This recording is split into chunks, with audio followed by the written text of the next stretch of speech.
be a little sassy, But the thing is, the problem that I had with Myron and a lot of other people is that the anti FBA vitriol he was spitting, talking about foundational Black Americans were kind of lazy and they just don't work hard. And this dude is from a country that failed, and he had to flee from his failed country. So it looked kind of weird him saying that. So a lot of people had to check him on that. Of course. Mm-hmm. Now, you're speaking directly to like the Asian doll thing, or to like them when they went ahead and like, I think they were saying they don't date darkies and like those aspects. All of that ties in. All of that ties in because a lot of people who are not. Y'all can hear and see everything on the screen loud and clear. Please drop a fire emoji in the chat. This is your brother Aboriginal Power. We've been live for 10 minutes now. I guess they're playing with my algorithm. They're seriously playing with my algorithm right now. Let's continue this up. An FBA, they come from places where they worship white people. So they'll come over here with a lot of vitriol towards foundational Black Americans and love and worship for white people. So they come over here, and all of that ties into this white person is God thing. And then that morphs into you foundational Black Americans ain't worth a damn. So that has to be checked and straightened out. Right. Because I'm going to be honest with you, since I've become familiar with so many rappers, there have been a handful of times in which I've heard rappers speaking off the cuff, not on camera at all, and I realized how disinterested they are in dating women of their own race. So then when I see, the argument taking place on Twitter about the fact that, men get money, Black men get money, and then they don't have any interest in dating in their own kind, I mean, it's very much is a real phenomenon. But you have to understand this. A lot of rappers, most of them now, they're not FBA. Most of them come from immigrant backgrounds. A lot of them come from the Caribbean. Break that down, for the foundational Black Americans, just for our family. And he's absolutely correct. A lot of the mainstream, a lot of the artists nowadays has a foreign background, an immigrant background, a tethered background. It's good to see the people in the chat, man. Listen, I was live for almost 10 minutes before I had one person in the chat, y'all. They're playing with my algorithms. I was live. If y'all go back and rewind the video back, you'll see I was in here by myself for 10 minutes. They didn't even push my algorithm out on the notification out on YouTube. I couldn't even share it because it said I was still waiting for the live. This shit is crazy. I mean, it's very much is a real phenomenon. But you have to understand this. A lot of rappers, most of them now, they're not FBA. Most of them come from immigrant backgrounds. A lot of them come from the Caribbean. Break that down, for the foundational Black Americans, just for our fans who don't know about that. Foundational Black American is a Black person who is a non-immigrant. That's a Black person who was whose lineage goes back to slavery and the founding of America. Foundational Black Americans, our people, our lineage, we literally built America. So that's the difference between just African American. African American is a real vague term that includes anybody. Right. Anybody can immigrate over here and be an African American, but we have a very distinct lineage. Right. And when I heard you break that down in terms of the whole reparations conversation, I don't really understand how anyone could argue otherwise. Right. If the goal is to atone for slavery, then obviously it should benefit the people who suffered from it. Exactly. That's why we had to make the delineation. Who's going to get reparations? Right. Because what they want to do is try to make it race-based, which it shouldn't be, because anybody who has brown skin can say, well, I was discriminated against, so I need to get some money. It has to be lineage-based, specifically to the people who come from the folks who were enslaved. Right. But okay, so I definitely agree in terms of, Africans, that's not our shit, my nigga, right? Like, stay the fuck out of that shit. But in terms of, like, the true definition or, like, what's defined as an FBA, there's, like, holes in it, right? Like, for example, if, let's say, like, Meghan Markle, her mother is probably mixed. I think she's mixed. And then her father is white, right? Now, she probably has, like, 25% nigga in her. Do Meghan Markle, like, qualify as an FBA? If her mother can trace her lineage back to the 1870 census, it's foundational Black American. Right, but then the thing is this, though, right? I think you said like some shit like if they're white, now we know America is a like big old melting pot, right? There's lineages where that trace, like it's mixed up. So America is not a melting pot. It's only perceived to be a melting pot in nowadays. It only perceives to be a melting pot nowadays. I don't believe America is a melting pot. I believe now it is. Oh, if let's say Josh says, yo, listen, like my yo, like I have like, you know, like roots to like cattle slavery. My like grandfather or, you know, was on that, you know, like plantation. Yeah. Should Josh, This big dumb motherfucker called it cattle slavery. Bitch, it's chattel, not cattle. Come on, big slow dude. Gotta do better than cattle slavery. My like grandfather or, you know, was on that, you know, like plantation. Yeah. Should Josh get it? Let's say Josh says, yo, listen, like like I have like, you know, like roots to like cattle slavery. My like grandfather or, you know, was on that, you know, like plantation. Yeah. Should Josh get it? No, because he's not classified as white now. He's not a foundational Black American. See, that's a Trump-type term. It covers everything. See, African American, Elon Musk is African American. You know, Barack Obama is African American, but he's not a foundational Black American. Nobody in his family was enslaved. You understand? Foundational Black American just covers all of that. Number one, foundational meaning the people who built the country. Only one group of people who did that, who are Black, that's us.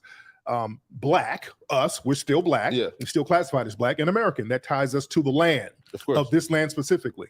So that alleviates a lot of confusion. That's why we like to use that term now instead of just African American, even Black. Black is real vague. Rachel Dolezal is Black. Of course. You know what I'm saying? Well, in what is way? she Black? Yeah, I mean, she's masquerading. Yeah, she's that masquerading. way. But now they're literally Full making Black. a legitimate argument. Is she really transracial? Because they throw the word trans out there a lot. First, it's transsexual, then it's transgender, then it's transracial. Then they're going to get into transhumanism because that's the thing that they're trying to do now. More, mesh people in with robots and machines. So the word trans is a very vague word that covers a lot of stuff. So the transracial thing is actually very real.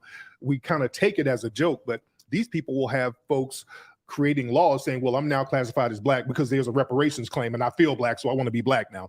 That's why we're getting in front of it saying, if you're not a foundational Black American, you can't get next to the reparations claim. But I think it's the same way that you have huge amounts of young people sort of claiming to be LGBTQ because white people, straight cis people are so often forced to basically confront the horrors of their ancestors' history that it becomes, you know, viewed, or even like heterosexual people, it just becomes viewed as very, you know, negative to be in these roles. So these kids kind of flock to this identity group because it allows them to sort of LARP as marginalized. Right.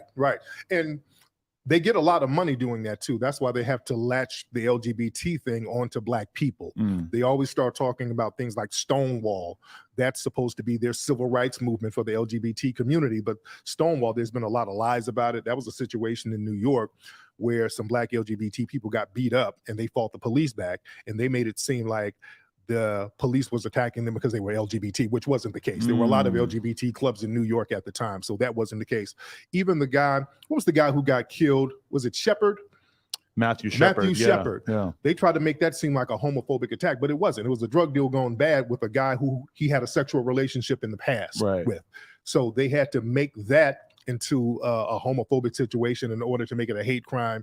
That's interesting because they do the same thing with that Pulse nightclub shooting where I believe 50 people got killed, but then it was later proven that this wasn't an intended attack on the gay community, even though it worked out that way. I mean, it's kind of strange how that has been very much memory hold because it's not something that the media wants you to talk about at all. Absolutely. So the white LGBT community, and I did a movie about them called Buck Breaking, about the racism that comes from the white LGBT community that goes back centuries, especially during slavery. They did a lot of foul stuff to Black people during slavery. A lot of the slave owners were LGBT.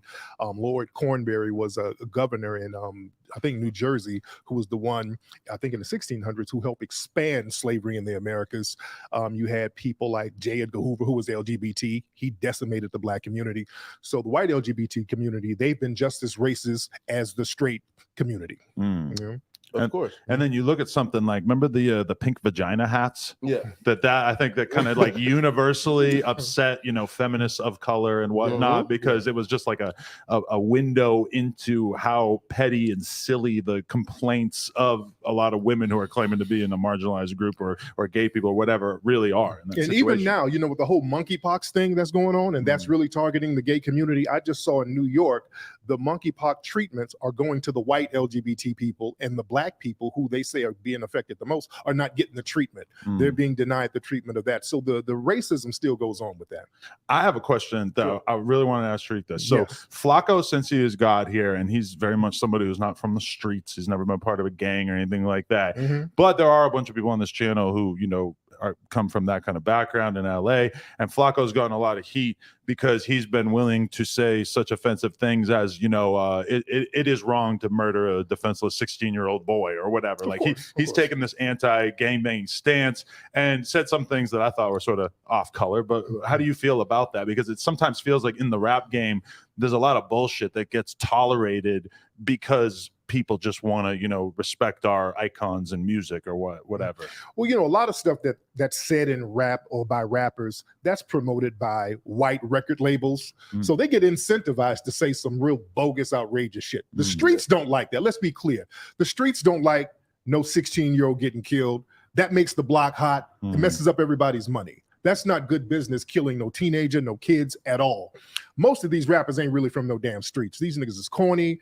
They sit up here and they watch one of the people who are on their block or whatever. They watch them do what they did and then kind of mimic that. It's a bunch of CB4 shit going on out here. MC Gusto type of dudes. So when they talk reckless like that, a lot of cats from the streets look at them and say, okay, when they come back to town, we're going to make them check in. We're going to make them give up a bag since they want to live our lives, you know? So out here in LA, they're real big on making dudes check in. They make you, you know, cough up $20,000, $30,000 if you want to come party out here. So it's real out here. People don't really play all of that. That goes back to what Hassan Campbell leaked on the net. That's the reason you have a Big U and a Whack 100 beef. It's because of the alleged extorting that Big U and Whack 100 was doing to Nipsey Hussle, also holding things over his head to blackmail him, such as homosexual acts caught on video and photography that they was holding over his head, you know what I'm saying, and blackmailing him, you know what I'm saying, pretty much extorting him. So the check-in is real. Shout out to my niggas in the West Coast. False flagging type of thing and talking about street business that you're not really connected to. But so how do you feel about him being so open about having these opinions? Because there's a lot of pressure on you to basically like fall back and just sort of fall in line and be like, yeah, I mean, all this gangster shit is just great. No, so the thing is this. So like we come, I'm not even sure like Tariq, you know, like, and he's bigger than like the black sector now, but we've come from a place on YouTube where it's the doxing, the slandering, et cetera, right? So where, you know, so like the hate I'm getting, like I'm used to it already, right? So like when they say, yo, Flacco, you shouldn't really, you know, speak out against violence in our community. So what, you know, right?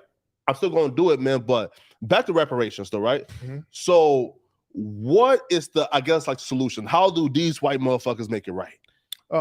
Cash payments. It's real simple. It's real simple. People try to want to redefine what reparations are. No. Reparations is the same thing they're giving Native Americans. Whatever you're giving them, give it to me. Of course. What you gave to the Japanese when they put them in internment camps in World War II, they gave them money. Give that to me. Right now, they're giving billions of dollars to Ukrainians. They're giving money to Afghans. They're giving money to Hispanic immigrants. Give that money to us, the people who are really aggrieved who built the country. Same thing. See, when it comes to reparations for us, they all of a sudden, they give it to everybody else. Won't you just give it to the niggas who built this fucking country? The primordials, the originals. We've been looking at the original old infrastructures that was here prior to Europeans. We know that Aboriginal people built those. We know that Negro people built those. We know that so-called black people built those. Give us our shit. We're not asking, we're demanding, and we're proving what we have built and our innovations that has been used around the world. Everybody uses a light bulb created by a black man. Everybody uses a refrigerator invented by a black man. And who forgot about the Patterson's car company that was invented 10 years before Ford was, until Ford seen his idea, stole it, and mass produced. See, we're here for the information, y'all. Turn up, Tariq Nasheed. Doesn't want to redefine what reparations are. Well, reparations, that's education. Fuck that. No education. Education is relative. living life is education. And also, if you go to a school, that doesn't guarantee it's going to transfer into money. So give us the money and I'll go get my own education. Give me the money, I'll go get my own land. Give me the money, I'll go get my own schooling or whatever. So we need money, cash money. Of course. So like the thing is this, right? I think like an old clip surfaced where like you were saying, yo, if you give niggas, let's say like 10K a month, like January 1st, by January 15th, that should be gone, right? So people are saying, yo, like, you know, he's being hypocritical now, but again, like I give people room to grow. So, so are you saying, yo, like I said that, let's say what, like 12 years ago, I think? Yeah, and I still stand on you. If you give it to like hood rats and shit like that, you just give it to people who don't know what they're doing, or give it to people who are not of our lineage. That's going to go out the window. But I'm mainly talking about people with with the gut. It don't fucking matter who the government give their fucking money to if the people is old. If these people can track their family down to building this fucking place, it doesn't matter if they can blow 20,000 in a week. It doesn't matter if they can blow 100 grand in 6 months. It doesn't matter. It's their money. They can do whatever they want to with it. Give it to whomever they want with it. Invest into whatever they want with it. Y'all can't give us the money and then dictate how, who, and why they should get it. It's only one reason why. The motherfuckers that need to be the restitution for shit that was old and stolen and for the work that they built in this land. We need our compensation. That mentality, if you give them paper, they're gonna mess the money. See what I'm saying? We need our compensation. Facts. Of our lineage, that's going to go out the window. But I'm mainly talking about people with with the gutter mentality. If you give them paper, they're gonna mess the money up. But we should get our money. I'd stand on that right now. We should get cash money. What does the actual political process of making that happen look like? Because I feel like reparations is something that it's hard to argue against the fact that it seems like the only right and moral course of action. But then also from my somebody made a good point. We ain't telling the Red Indian what to do with their money. Oh, y'all get drunk too much and y'all don't build shit. Y'all shouldn't get it. We ain't telling the Jews what, excuse me, now, come on, man. We ain't telling these folks that what they can do with their little money. The Asians. Everybody want to dictate and get a piece of what the fuck we got, man. Let us be, man. We all we need. We all we got. Just give us. For motherfucker bum get it and they won't blow it in a goddamn 10,000 in a month, let the bum blow it. It's his goddamn money. Hashtag Aboriginals, man. Hashtag FBA in the chat. Shout out to everybody in the building, man. Drop them fire emojis if you can hear and see everything clear on the screen. My perspective, it seems almost impossible to imagine it actually happening. Well, the thing is, they didn't want to release black people out of slavery. When we made that happen, they didn't want to give us civil rights in the 60s. If you look at some of the polling before 1965, most people were like, there's not going to be any kind of rights for black people. We're always going to have a segregation type of thing. And black people fought against. No. In 1860, before 1865, we had more rights. Go look at the building. Go look at the structures. Go look at these old photos. Let me show you a photo of 1839. Let me show you a photo of 1839 real quick before we move forward. I want y'all guys to pay attention to this. This is a photo. Man, if I can't even pull it up, we're just going to continue to live, man. Shout out to everybody in the chat. Drop them fire emojis. If you can see, if you want to support the channel, Cash App and PayPal information is at the bottom of the screen, y'all. Let's go. And we made it happen. We've never really focused solely on reparations for foundational Black Americans. That's why we haven't really gotten it. Whenever Black people fight for something, we go into this universal thing where we're going to do it for minorities. Let's just do it for people of color. That's what affirmative action was. It was supposed to be for Black people, and then we let it be for minorities, and everybody but Black people get affirmative action. White women, Hispanics, Asians, LGBT, all of these people are considered minority. So now we have a movement where we're focusing on our lineage, and I think we'll get it because we are a political bloc, and if we vote or don't vote, us withholding our vote, that will move the needle a certain way. Because if people don't get into the political process, if you don't have any confidence in the voting process, that society is dangerous because they will start looking for ways to rectify their own problems. Even within my circle of hosts on here, I've noticed the mood on Trump softening a lot over the past couple years. And even when you read the polling, Mexican people are moving towards Trump. I feel like the black audience he's really grown on them. What do you make of that? I can understand why, because this administration, the Biden administration, they're horrible, especially with black people. They're trash. Right. And I told people not to vote for the Biden administration. Biden tooted his ass up to black society, didn't do anything, and they were proud to not do anything for black society. But they ran on Trump is the boogeyman. You got to vote for me because Trump is going to get you. He's a big old racist. All right, if he's racist, fine. His racism is not even more deeper than Biden's racism. Biden has a track record of harming black people with his policies, the crime bills, the multiple crime bills. Kamala Harris,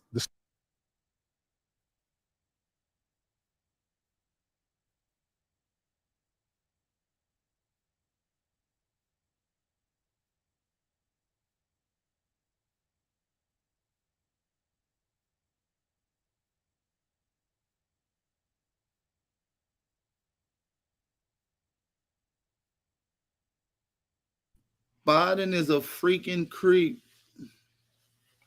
Biden and them drug laws, man, they put a lot of our brothers in jail.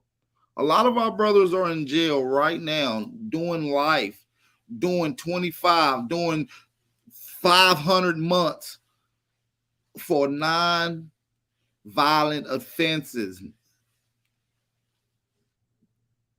Biden also been caught up in a pedophilia, sexual harassment charges. Him and his son, Bo Biden, Hunter Biden, excuse me, Hunter Biden. You know, his laptop got sold to a hustler in the Delaware area for crack.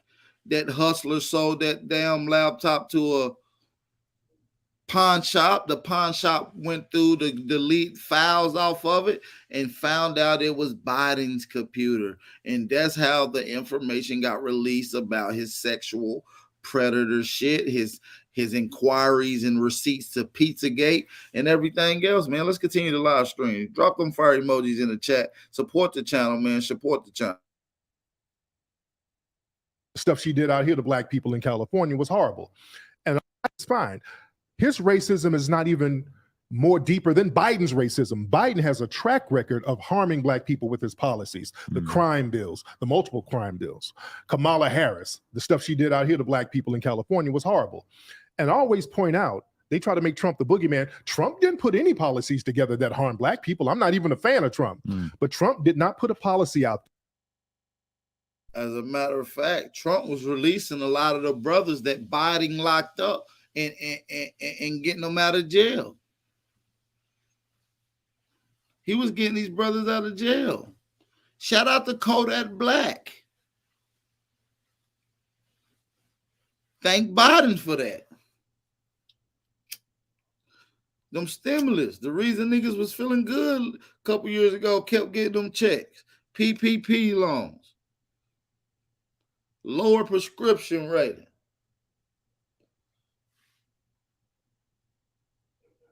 That boosted the economy and boomed it to the point where they gave the government the ability to cause inflation, more inflation within 1 year than we had within the last 40, 7% inflation, resembling something of the Great Depression or what we will call the recession like we had in 2007 and 2008. This is done because of Biden trying to redo what Trump was setting out. That specifically harm black people. So they're not going to use the boogeyman tactic with Trump. It kind of says a lot that the mainstream media, I think, did such a good job as painting Trump as a racist early on. Yeah. And it feels like that really hasn't stuck over time. I think like the mainstream media accusing a president of, or a candidate of being racist just doesn't really carry the same emphasis that it did. And what's interesting, you know, the media, they will only talk about racism if they could put it on a right winger. You notice that? Yeah. Whenever they talk about racism or calling anti-black racism out, they always have to do it with a Republican.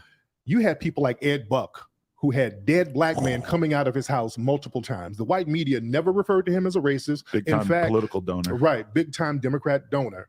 They still ignore that to this day, and he's never really been charged with the murders. And his fetish was injecting gay black men with methamphetamines, but so much of it that they would basically like convulse and have seizures and die in front of him. And he only got caught because a couple of them ended up escaping from his house and basically running to the gas station down the street, and the cops were able to put it together. Exactly. I know he was arrested. So what was he charged for? Do you know? Like drug possession. It was like a drug charge. It's not a murder charge. It wasn't until there were 2 black dudes who ended up dead in front of his house that they ended up starting to put it together. The first one wasn't really cause for alarm, apparently. Yeah. Now, you know, like we also, again, with Trump and Biden, bro, like we have horrible options. Yeah. But I do believe we do have to vote. Now, you've been against that. You said, bro, like black folks don't vote for none of these niggas if they can't offer shit. So do you like stand by that saying like black folks shouldn't vote? Because I feel like, bro, if we, again, but not we, but, you know, like y'all, right, like died for this shit, right? Like you guys marched and died for our right to vote. So why would it be don't vote opposed to, even if you have to vote for, let's say, like a third party or write somebody in, still make your voice count? Well, what we do, we didn't die for the right to vote. We died for tangibles, and voting was just a vehicle to get those tangibles. But we have to be strategic with the way we vote and the way we hold our vote, because not voting is a strategy as well. It's just like playing blackjack. When you're in Vegas playing blackjack, if you hit a certain number, you better strategically hold. Like, no, I'm not going to hit again, because I want to see what this other person's going to do. I want to see if they're going to tap out. And we're looking at the Democrats tap out right now. If they fail, that's fine. We need a whole new party anyway, because they haven't done anything for black people. I must say that was a beautiful analogy. You know, voting is like poker. You know, sometimes you can tell them for the dealer for another hit and keep trying it. And sometimes you get to a point where you comfortable. You like, fuck it, I'm not going to hit it no more. I want to see if you want to fold into this particular situation. And that's what we're looking at right now, man. Shout out to everybody in the chat, man. Drop them fire emojis if you can hear and see everything loud and clear. Let's go, y'all. Support the channel. Cash App and PayPal information is at the bottom of the screen. Let's go, man. Turn up. Who's been supporting them for the last 50 years, and we've been their voting bloc. It's disrespectful for them to not support us. And the Republicans, they mess up by just having so many blatant races around, so we don't want to support that. So we're better off saying, hey, we're not going to touch the political process, and we're going to come up with solutions to our own problem. Let me tell you something. The reason why we have so many murders now, it started under Obama. See, they try to put all this stuff on Trump. No, these murders of black people started under Obama. It went on because black people were sitting around waiting on Obama to do something. We were waiting on him to do something about Trayvon Martin. We're waiting on him to do something about Mike Brown. We were like, hey, we're going to hold off, but we got a black president. We know he's going to do something. Well, it's his second term. Give him time. He going to really show out on that second term. We kept making these bullshit excuses for Obama. He never did anything. So we understood that we had to go out in the streets and make it happen. That's why with the George Floyd thing, when that went down, the city started, not the city, hell, the country, and then the world turned on fire because we knew we had nobody to come to our aid, and we had to do it ourselves. Looking back at the protests or whatever you want to call it of 2020, when you look back at it now, does it feel like the world has changed in any relevant way, or would you say that the people, if anything, are kind of more disillusioned at this point? But to a certain degree, it let people know that the streets can turn up just like that. Some policies got pushed. There was some defunding of the police. There were some people who were punished. You know, we got some of these people, these race soldiers locked up.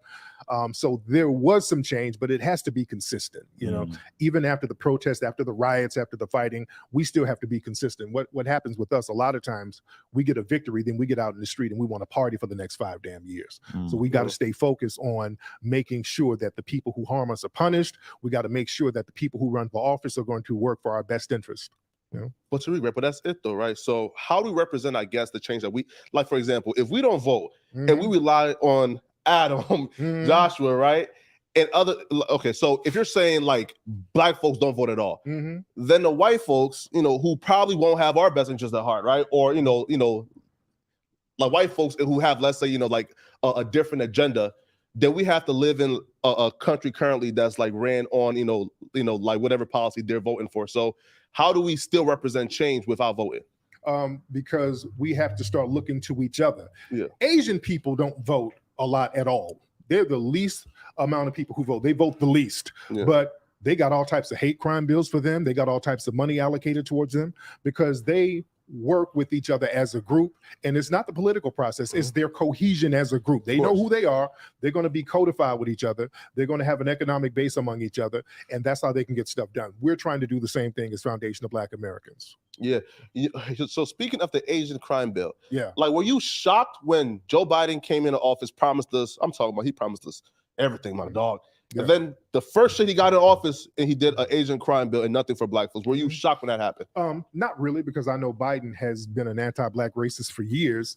What I really didn't like, and I thought was very disrespectful, when the Black people got killed in Buffalo, they got massacred by that white supremacist, and instead of giving Black people a hate crime bill specifically for us, he brought the group BTS into the White House and said, hey, look at these guys. Oh, man, we're going to give a hate crime bill for Asians. That was very disrespectful to us. That's why we're going to go to Washington, D.C. this October, and we're going to be rallying for reparations, and we're going to be rallying for an anti-Black hate crime bill, and we're going to be rallying for punishment for these white supremacist groups that they allow in law enforcement. They know good and well that you have card-carrying white militia groups all in law enforcement. Out here in Los Angeles, people are testifying that they're part of these white supremacist groups within the sheriff's department. This is like an open secret that nobody does anything about. So we are going to have to make noise about it since our politicians are not doing it. This is why I say we have to start doing things on a grassroots level ourselves. Now, also too, so FBA started, I believe you was with the ADOS first, right? Well, ADOS is something that was started really by a man named Norris Shelton that's been around for a long time. All right. And then Yvette Cornell kind of like hijacked it or what? Yeah. That person took that and started using it as a hashtag. Yeah. I'd been using the term Native Black American because I got it from a man named Claude Anderson, who's been using the term Native Black American for years. And when using the term Native Black American, sometimes people would get confused by that. They were like, do you mean like a Black Cherokee, a Black, Seminole? No. I said, let me change that term a little bit and call it Foundational Black American so we don't have any confusion. You said no to the Native, or was you saying no to the Cherokee? Because we like to use the term, he uses the term Foundational Black American. Me personally, I'm an Aboriginal. I look at myself as a foundational person of this planet, of this continent. So I use the term Foundational Aboriginal American. Aboriginal meaning first inhabitants, the first people to walk the planet. And we know through science that the first people to walk this planet was Negro. So I am a Foundational Aboriginal American. We are FAA. Not FBA. Shout out to my FBA. So people don't confuse us with Native Americans. And then the movement kind of took off from there. Wait, so do you think that, like, I'm aware of Claude Anderson and like Dwayne Calloway. Now, there's a theory of that, like, Blacks were already here. Like, we definitely was here before slavery. Now, Now, I do know that Juan Gerardo came in like the 1400s, right? So like, in Mexico, he was the person who cultivated weed in Mexico, and he was a translator and an explorer. He was a Moor. Right. So he was here like before slavery, but like as far as I know, and he's being like, I guess, named and documented as the first Black person, but like, no. He wasn't. No. There were. Even before Columbus, there's evidence that there were Black people coming over, Black people who were Moors, because when Columbus came over and went to Cuba. Don't let this nigga say Aboriginal people on No Jumper, y'all. This about to go viral. I hope he don't stall out and don't say, you gotta say Aboriginal, bro. Don't do it, Tariq. I'm counting on you to throw the Aboriginal out there. But they saw mosques, and when Balboa, I think he went down into South America, they saw mosques and they saw these Islamic houses that were down there. So there were Black. Before European, you seen Islamic houses. 1492, just like the structures we've been showing you. When you look at the picture of Montezuma and all that shit I've been showing you all week, you see what? Islamic style structures. There was Aboriginal people that built that shit. Go on, tell them, Tariq. Muslims coming back and forth. They brought a man named Estevanico, who was Black, and he was an explorer, really one of the first foreign explorers to come into the interior of the United States with the Spanish. And I think he got as far as Arizona. So Black people have always been here with the explorers and beforehand. And they brought Estevanico because he spoke different languages. He spoke Arabic and all of this stuff. And many of the Native Americans, they knew all of these different languages too. So a lot of Black people were translators. So we've been here. Native Americans. Hold on, homeboy. What happened to the Aboriginal shit you used to be talking about on your channel, homie? beforehand, and they brought Estevanico because he spoke different languages. He spoke Arabic and all of this stuff, and many of the Native Americans, they knew all of these different languages too. So a lot of black people were translators. So we've been here before the Spanish. Yeah, here, right? So like, I definitely do agree. Now there are kind of like the miscommunication, especially from like the weirdos like Dwayne Calloway. You know, that's a non-fact. That's a troll, man. And yeah, right, muddying up the water.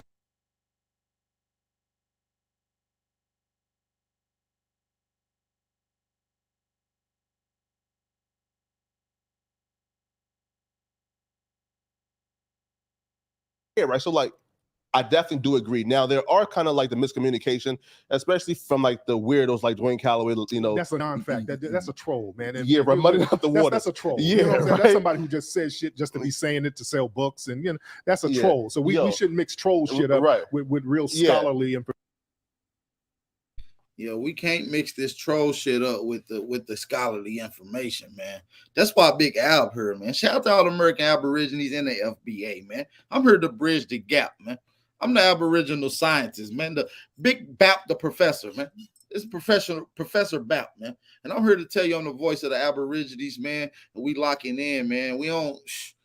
That was a bad look for Dane, man. They talking bad about him, man. That's crazy.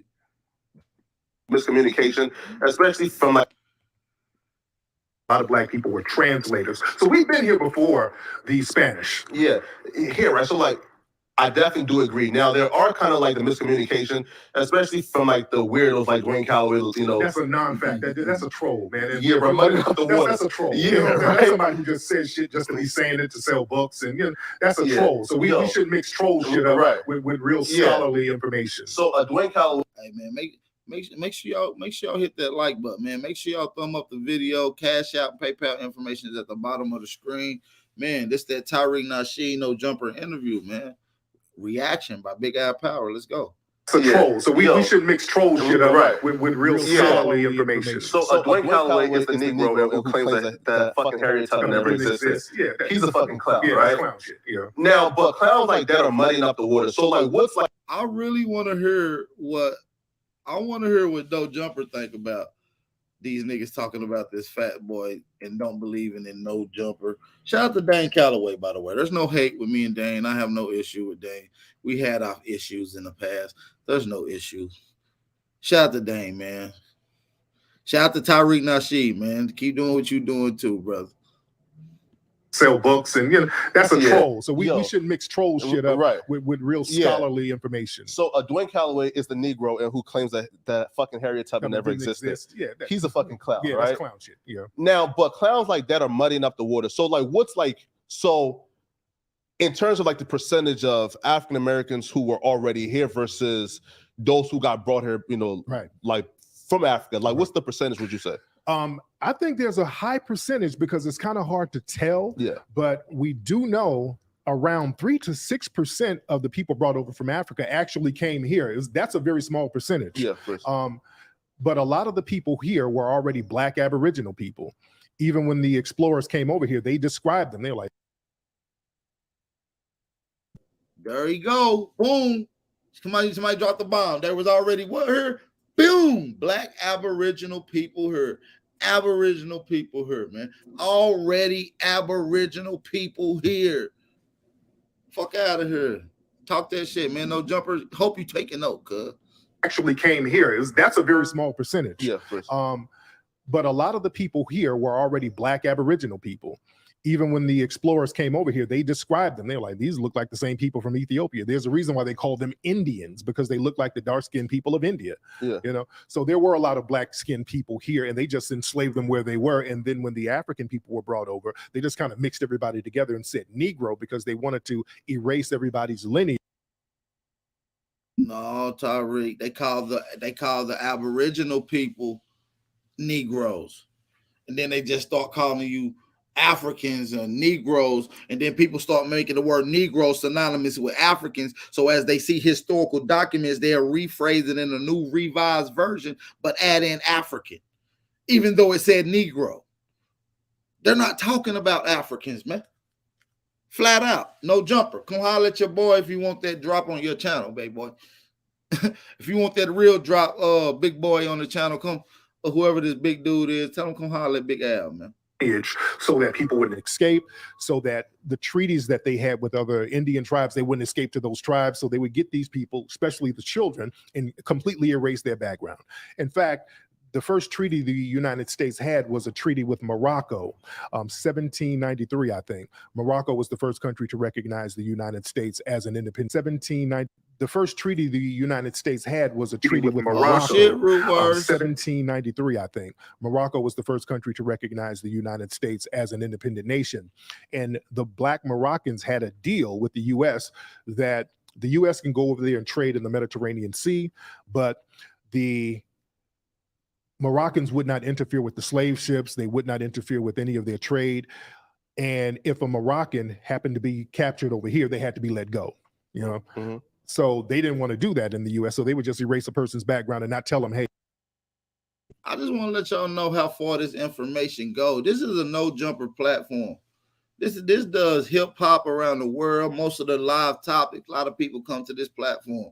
And these people that run this platform watch our platforms. Let me say it again. The people of these large platforms on their off time, they watch our platforms. Tariqs, the Dane Callaways, the Al Powers, the unconscious ones. Yeah, facts.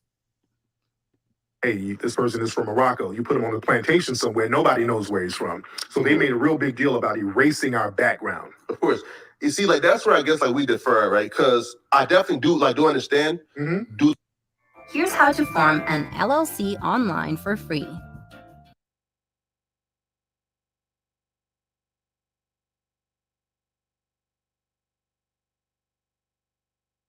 See, like, that's where I guess, like, we defer, right? Because I definitely do understand, due to Wanjarado and immigration, you know, that there were Black folks there before slavery, right? But to say only 3 to like 6% of Africans came over here, like, that's documented. That's very well documented. No, right? So what? Like what? That nigga said only 3% of Africans came here. Like, he confused with that. Big Tether boy. That means that majority of the people here was already here that they call Negroes. They don't have African descent. As a matter of fact, the African people would have more Aboriginal descent than they do African, based off of numbers. Shout out to the American Aborigines. Shout out to the FBA brothers and sisters. We lit, man, and we are here. Like 10 million people came, like, right? Like, through slavery? No, there wasn't 10 million here. 10 million came through the Western Hemisphere. Mm-hmm. Most of the Black people went to Brazil. They got a lot of Black people from Africa, but they went into South America and the Caribbean. You got it? Yeah. Only a small percentage. So what's 2 to 3%? What's 2 to 3% of 10 million? 300,000. That means 300,000 Africans came here total to the Americas. Period. It actually came here to North America. Okay. Right. So when all of those 10 million, you got to understand they're spread out all over the Western Hemisphere. Yeah. So not right, but like so like in terms of immigration of let's say Africans or Blacks, right, and who came here before, let's say like the 1700s, though, right? Because right. Well, as far as immigration, that's a different thing. It wasn't really too many Black people immigrating over here. No, like slavery. Yeah, okay, right. Slavery is not immigration. Yeah, no. Immigration. Not definitely, right? Slavery is not immigration at all. Right, but I haven't seen nothing that can say, yo, there were more Aboriginal Black folks here than the millions of slaves that were brought over here. Well, the thing is, what? Is this nigga a tether? Hey, did y'all hear what this fat nigga just said, fam? Nigga, we can prove this all day. It was 110 million people in North America alone that they accounted for. We can show the records. They ain't even talking South America. That ain't even talking the adjoining islands. Big boy, you need to do your research. Come listen to Big Al. Right, but I haven't seen nothing that can say, yo, there were more Aboriginal Black folks here than the Aboriginal Black folks here than the millions of slaves that were brought over here. Well, the thing is, when you look at the numbers, the numbers don't really add up. There were a lot of black people over here, and what they try to do, because they saw based on the records, and they kept meticulous records of who came over here because they had to insure people. So Lloyds of London, all of these people got meticulous records. It was around, I want to say 300,000. Okay.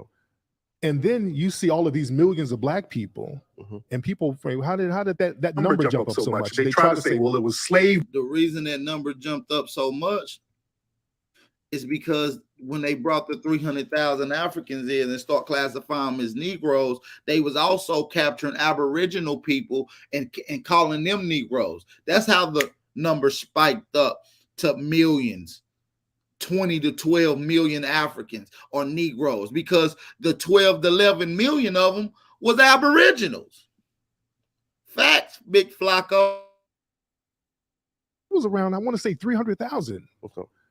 And then you see all of these millions of black people, and people, how did that number jump up so much? They try to say, well, it was slave breeding. Okay. Which, no, they weren't breeding them that damn fast. We're not rabbits, you know. So there were a lot of black people who were already here. This is very well documented. Now, I've seen you you've went back to Africa before, right? Many times. Yeah. So even past interviews too, you know, you've been real positive towards Africans in general. Still am. So why are people like Yvette Carnell calling you xenophobic? Where did that come from? That's a clown. That's a non-factor. That's a non-factor. Yeah. You know, people who are non-factors are not pertinent to serious conversations that we're having. This is a serious conversation. Who do they say he's xenophobic against? Just other black people who aren't foundational black men. Just certain people just say shit for attention, and I don't like to give it to them when we're having a real thorough conversation. We're chopping it up like true players here. Probably part of the argument against you sort of dividing the black community or whatever is that you're dividing the community, and that people should be sticking together to fight for the same goal and everything, which, you know, you hear a lot of that argument about the Democrats and the left in general. What's your approach on that? Is truth just that much more important than political viability? And see, the thing is, people get on this thing where we all got to fight together when foundational black Americans start calling everybody out for their off-code behavior. The problem is you have so many people who are non-FBA trying to speak for us, and they're misrepresenting us. And we've warned people for years, hey man, get these people out of here who's misrepresenting us. When we talk about reparations, we have somebody who's black hop up and say, well, I'm black and I don't need no reparations, man. We being lazy looking for handouts. And then we look at the person's background. That nigga's a motherfucking foreigner. Every time you hear a nigga say that, it's always a foreigner of some sort. Always some bitch ass nigga. Hey, man, we got 254 people in here, man. Share the live stream. Let's try to get 300, 400 people in this live stream. I need everybody in the chat to share the live stream at least one time on your social medias. Let's get a gang in here, man. Support the channel. Cash App and PayPal information is at the bottom right of the screen. Make sure y'all support the real, man. Let's continue this live interview. Tariq Nasheed, No Jumper interview. Let's. And I don't need no reparations, man. We being lazy looking for handouts. And then we look at the person's background. The person ain't even qualified for reparations. The person's from Ghana somewhere. So we've had so many people misrepresent us. Candice Owens, she identifies as Caribbean. This woman gets paid to go out here and denigrate black society. They use her melanin as a shield for their own racism, white society. Too many people who are non-FBA, they allow the white supremacists to use them as a shield to facilitate their racism. So when we see all of these people talking about y'all black people are lazy, y'all better stop all this crime, and then we look at these folks like, why are you talking like that around these white people? Come to find out, they're not even FBA. So we're calling all of that out because they wouldn't let us do that over there. I can't go to Nigeria or Ghana or even Jamaica and talk down on the people sitting next to white people. They would stone me to death. They don't play that game out there, and we're not playing that game now. No, definitely. We understand that part. I guess where people are saying is, yo, there's coons everywhere, right? You trust me. I've been somebody who's been staunch against African coons. So, you know, they exist. Define that. A coon is okay, for example, an African and who comes there and starts it off with, yo, immigrants come here and do better. Yo, black folks are just in here. Hey, my man No Jumper said, that nigga said, define that. Listen to him. They exist. Define that. A coon is okay, for example, an African, you know, look at his face when he say it. Look at his face when he say it. They exist. Define that. A coon is okay, for example, like an African and who comes there and starts it off with, yo, like immigrants come here and do better. Yo, like black folks are just inherently lazy. Shit like that. Okay. Coons, right? You know, they're against blacks and they feel as if the white man or the white way of living is better. Shit on their own people for their own personal benefit. Not all people, because they shit on like FBAs. Yeah. Those are coon Africans. But why can't we say like, yo, there are some coon Africans who come here, but that's really not like the, you know, like the general like sense, right? Like for example, right? Like most Africans that I know ain't on that coon shit. Just like, yo, there are black coons as well. Sorry, I'm FBA coons as well. No. See, I'm starting to get tether vibes from this guy. I'm starting to get foreign vibes from this guy right here speaking, because he's saying a lot of shit. Like it seemed like he got some vitriol and disdain towards Black American. I actually feel like that. And earlier in the interview, No Jumper said, I'm not responsible for anything that he says, as if he know he's going to say some controversial shit. Dude is a big tether. He's a big tether bear. You know, you got teddy bears. Nah, this nigga a big tether bear. Facts. I'm getting tethered. Right. So why is it not, yo, let's both come together and say, fuck the coons? Why is it like a narrative of, yo, there's Africans or most Africans come here and shit on us? The thing is, FBA coons, we identify them, all right? Yeah. We don't even let y'all get them. We say, hold on, we got this. This is one of our niggas. Yeah, Let's get him. Jesse Lee Peterson, coon. We call him out. He's a coon. Yeah. Larry Elder, coon. We call him out. Diamond and Silk, we call them out. We get family business together before they go out here and embarrass us. So when they start talking, we say, hey, this thing is a coon. You see a Daily Beast article came out today saying that Jesse Lee Peterson's been sucking dick? Yeah. I knew Jesse was moist. I did an interview with. Damn, No Jumper. You know I'm trying to, you know what I mean? I'm trying to get monetized, fam. You just can't come out and say some shit like that, knowing Jesse Lee Peterson soft as goose shit. Jesse, and I said, Jesse, dude. Y'all sucking dick though, because like dudes did like a whole roundtable interview. It was like 20 niggas talking about like they had like menage a trois. They were running they running a train on Jesse. They running a coon train on him. That's crazy. But again, our coons, we know how to call them out. The problem is the foreign coons, nobody's calling them out. Nobody's letting us know who the coons are, who's coming over here. They're just kind of blending in, and nobody's saying, hey, that person over there, man, you better watch out for him. So we have to say, hey. Tariq noticed that. He knows that that it's these undercover coons that come from various different places with their black skin. They come over here and blend. Oh, no, I'm black. I'm Black American. And they blend in with us, and they're coon. They have this hatred and this vitriol towards us, and they come out and speak with such disdain.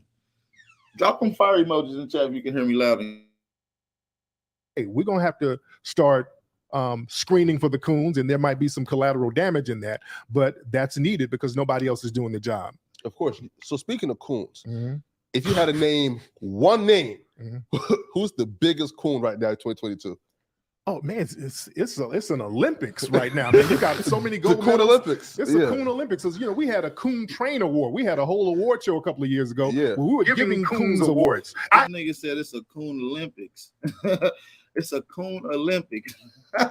Hey, share the live stream. Let's try to get 400, 300 people in this live stream. I need everybody in the chat. Shout out to the 277 people in here. I need everybody to share the live stream at least one time on either social media site of your choice. Share the live stream, y'all. Let's continue this live. The No Jumper interview with Tariq Nasheed. So it's an Olympics right now. Man, you got so many gold medals. Olympics. It's a coon Olympics. You know, we had a coon train award. We had a whole award show a couple of years ago. Yeah, where we were giving coons awards. Tariq Radio. Subscribe to the channel. Yes, Tariq. I actually gave Jesse his award in person. Yes, I gave him that. Yes. So yeah, we call them out. But now it's so bad now. And that's why we haven't had the award show, because we don't have enough awards to give out. There's too many coons out here now. People who are willing to sell out on the right and the left, because a lot of times the coons would be the right wingers, but you have these Democratic coons out here now. So it's all over the board right now. So, and one time where you gave out one of these awards was during a Vlad TV interview that you apparently showed up at. Yeah. He talking about the Tommy Sotomayor beef between Tariq when he busted in with the Coon Award and was about to beat Tommy Sotomayor up. Y'all remember that shit? I know y'all remember that. Hey, man, we got 287 in the chat. Let's try to get 500 in here before the hour marker. We can get 500 in here. Y'all don't believe me? All y'all got to do is share it and put a hashtag FBA and Aboriginal in the hashtag. If we get 289 people to share this on their social media, we'll get 500 people in here right now. Let's get a few people to support the channel, man. Cash App and PayPal information at the bottom of the screen. Let's go. Words was during a Vlad TV interview that you apparently showed up at, and you decided that you wanted to give out one of these awards. You're about to give Tommy Sotomayor the case of the beats of his life. Can you break down what happened there, and was that the end of your relationship with Vlad? Kind of, sort of, because what Vlad did, and this is what I think. I was on the show. I was on Vlad's show. He interviewed me. The interview was cool. And then right after he got this guy, knowing that the guy was kind of going back and forth with me. And I didn't like that. I didn't like, don't put me into some beef and then try to use me to pump up a beef. That's what I think that he was doing. So I just went down there to see what was popping. Now be real. Did Vlad give you the Addy? Like, did Vlad? No, you already had the Addy because you already did the address though, like the time. Okay. No. I've been there before. And plus, Tommy was tweeting about it. Yeah. He was like, hey, I'm here, Vlad, everybody. He was tweeting about it. During the video, you can hear Vlad being like, did you tweet about the fact that you were going to be here? He's like, got you. Because because that was like the narrative of Vlad TV set this up so you guys could. Because Tommy started accusing Vlad right away as soon as Tariq ran in there. Right. And I went down there because Tommy kept threatening me, like he was going to kill me. Well, I'm going to kill you. And I'm like, well, damn, let me go get killed real quick. Definitely didn't seem like you wanted the smoke in that. I think that most people, like the coons, don't even know like how big you are in person. Yeah, a lot of folks don't know. He's like, what, 6'4"? Because Adam is 6'3". You're like 6'4", 6'5". Yeah. You 6'3"? Yeah. Okay, yeah. I'm about 6'4", 6'5". Yeah, that's crazy, man. Yeah, a lot of folks, because y'all see me sitting down all the time. Yeah. Now, yo, bro, like when you walked in, what was the fear in Tommy's eye? Yo, was you like, damn, man, I can't even do it to him, bro, because I wouldn't go sucker, I wouldn't go sucker punch him because he would have been like, oh, I got sucker punch, But more power to him. I think he's going through some things right now, and I hope he's doing all right, really, because I don't like that. That was like almost a decade ago. So I hope that dude is doing all right, man. Folks that I've had beefs with, man, I'm not even tripping on that, like Umar and all these folks. I hope that they do good, man, because we got a bigger thing out here to deal with. Of course. Now, like the thing with Tommy, do you feel like, because when Tommy was at his height, it was definitely cooning, right? Attacking black women, black men, et cetera, et cetera. Do you feel like the white supremacists used up Tommy and then spit him out? Yeah. What they do, they like to get a black person who's talking down on black society and then prop them up so they can hide their racism. They're like, hey, look at what this guy said about you folks. I didn't say it. This guy said it. That type of thing. Candice Owen's got the easiest job in the world. Oh, yeah. She's a young, pretty black girl, and she's well-spoken, and she's saying literally everything that the GOP wants Americans to believe. And, like, think about, like, I heard her talking the other day about how she's doing a documentary about how George Floyd's murder was justified. Can you imagine a white guy making that documentary? Right. I mean, it would be viewed as like pure KKK hate speech. She can kind of get away with it, and there's some significant percentage of black people who are probably going to fall for this. Yeah, but her job is to really lend her melanin to the white supremacists, to say the racist things about black society that white people can. And they have whole white think tanks that hire these people. There's a whole, that's Brandon, what's that, Tatum, that police officer guy. He does the same thing. So they have a whole bunch of people on payroll to do the dirty work for them. Yo, that's crazy, man. Now, also, too, speak about your past, because I always call, like, Tariq Nasheed, like, you were, like, the godfather of, like, the whole, like, the manosphere giving game shit like that. Yeah. One, why do you feel like, I guess, like, that community kind of, like, erased you out of history? And do you feel like you get the credit for the manosphere in the red pill content? No, they still give me credit. They give me credit because I wrote the first book that really blew that thing up. My book, The Art of Mackin', that I wrote it in '99, came out in 2000. It was a huge seller. So that kind of kicked that whole thing off. So people still kind of acknowledge that. I just haven't written a relationship book in a long time. And you have a lot of people out here trying to feel their way around. The closest person to come to the level of what I was doing was our good brother, Kevin Samuels, rest in peace to him. And he followed me, and he read my stuff, and he understood my work, and he took it to another level because I started focusing more on the racial aspect of relationships because talking about relationships is one thing, but relationships and race, they kind of go hand in hand because you're talking about getting with people and procreating with people, and then that lends into a racial situation. So I wanted to start focusing on race. Was there anything that was part of Kevin Samuels' platform that you disagreed with? Because you had countless people who were really trying to paint him as, you know, a black woman hater. Right. And then you have the whole other side who's basically saying he was answering a lot of these women's questions. His audience was largely women, and he was really kind of telling a lot of people shit that they needed to hear, right? No, Kevin was telling a lot of real truth, and he was telling his truth, and that's why people rock with it. Sometimes when you tell the truth, a lot of people want to get offended or pretend to be offended, but they will tune in and listen to the truth because they ultimately respect it. We've been taught in our society that you're supposed to sit here and kiss everybody's ass, and you kiss women's asses, and you're not supposed to tell them the truth, and you're supposed to pander to them. And he just didn't do that. And especially as a black man, we're supposed to just kind of be contained. We're not supposed to wag the finger at anybody except other black men. So when we start pointing the finger at, shout out to Kevin Samuels, man. Y'all know how, you know, Kevin Samuels was a public figure, a YouTube personality that spoke on political, geopolitical issues, often relationships. He is now passed away. I believe he passed away due to poisoning or pill poisoning. He died in the act of having sex. Rest in peace, Kevin Samuels. Shout out to everybody in the chat, man. Let's continue this fire ass interview. Tariq Nasheed, man. No jumper interview. Certain relationships in our community, or we start talking about white supremacy, they look at that as us being out of bounds. So that's why I think Kevin got a lot of flack, because he pointed the finger at people outside of black male society. Of course.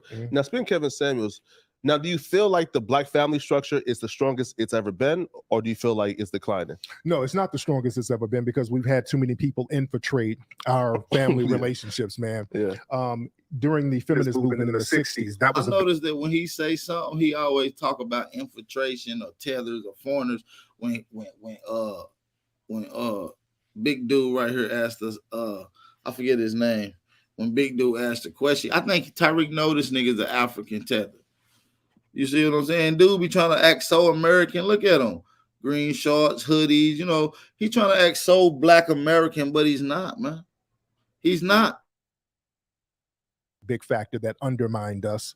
The drug thing undermined us. The prison industrial complex undermined us. And now the white LGBT community, that's undermining us, because they're promoting that heavily in black society. They're promoting non-procreative sex. They're saying that black men and black women don't need to be together. It can be two men. It can be a trans person. So that's something to undermine us ultimately. And that's very deliberate. The dominant society don't give us nothing as black people. They don't give us what we ask for. They're not giving us our reparations, our education funds, our housing funds out here in LA. Thousands of black people are homeless, but they will pour billions of dollars into us getting into same-sex relationships. So right there, we should be weary of what their agenda is. And when you look at the trans issue in particular, I feel like it's such a losing battle for people who are progressives, who you probably agree with on a lot of stuff. And then the whole conversation just gets muddled so much. No, but I mean, you identify as like a Democrat for the most part. Even though you no, wrong one. I hate the Democrats, and I'm not a Republican. I'm nonpartisan. I'm not anybody who's going to give me a reparations check. I'm that. Yo, how do you feel? Sorry, right? This is just on the topic. This is a clip that went viral yesterday, where basically there was a professor who was brought into court to have part of this debate about abortion, was debating with this dude Holly. And this to me it stood out to me, because everybody on the right seems to think that this dude is clearly the only one who's making sense, and everybody on the left seems to think that this chick just absolutely slam dunked on him. And this is a young black woman arguing with a white Republican man. You've used a phrase, I want to make sure I understand what you mean by it. You've referred to people with a capacity for pregnancy. Would that be women? Many women, cis women, have the capacity for pregnancy. Many cis women do not have the capacity for pregnancy. There are also trans men who are capable of pregnancy, as well as non-binary people who are capable of pregnancy. So this isn't really a women's rights issue. We can recognize that this impacts women while also recognizing that it impacts other groups. Those things are not mutually exclusive, Senator Hawley. Oh, so your view is that the core of this right then is about what? So I want to recognize that your line of questioning is transphobic, and it opens up trans people to violence by not recognizing that. Wow, you say that. I'll just cut it Wow, right there. wow, But this to wow. me stands out as something Wow. very clear where the layman, or really even just anybody with some common sense, is going to hear this conversation and be like, this guy seems like he's asking some reasonable questions and she's accusing him of transphobic violence. Right. And basically, that sounds like a person who has been given talking points by these white liberal feminist organizations and LGBT organizations. And again, they have to get a black face to do it. You got to get a black face to do all of this stuff so that you can tie in black oppression to the white LGBT community. And I think that woman might even be Caribbean if we look into her background, because I know she's from down in Florida. She kept using the term birthing people. She wouldn't say the word woman. This whole thing where they want to erase genders, that's a very dangerous thing, because that's how they can control people. When you don't identify as a particular gender. They did that in slavery.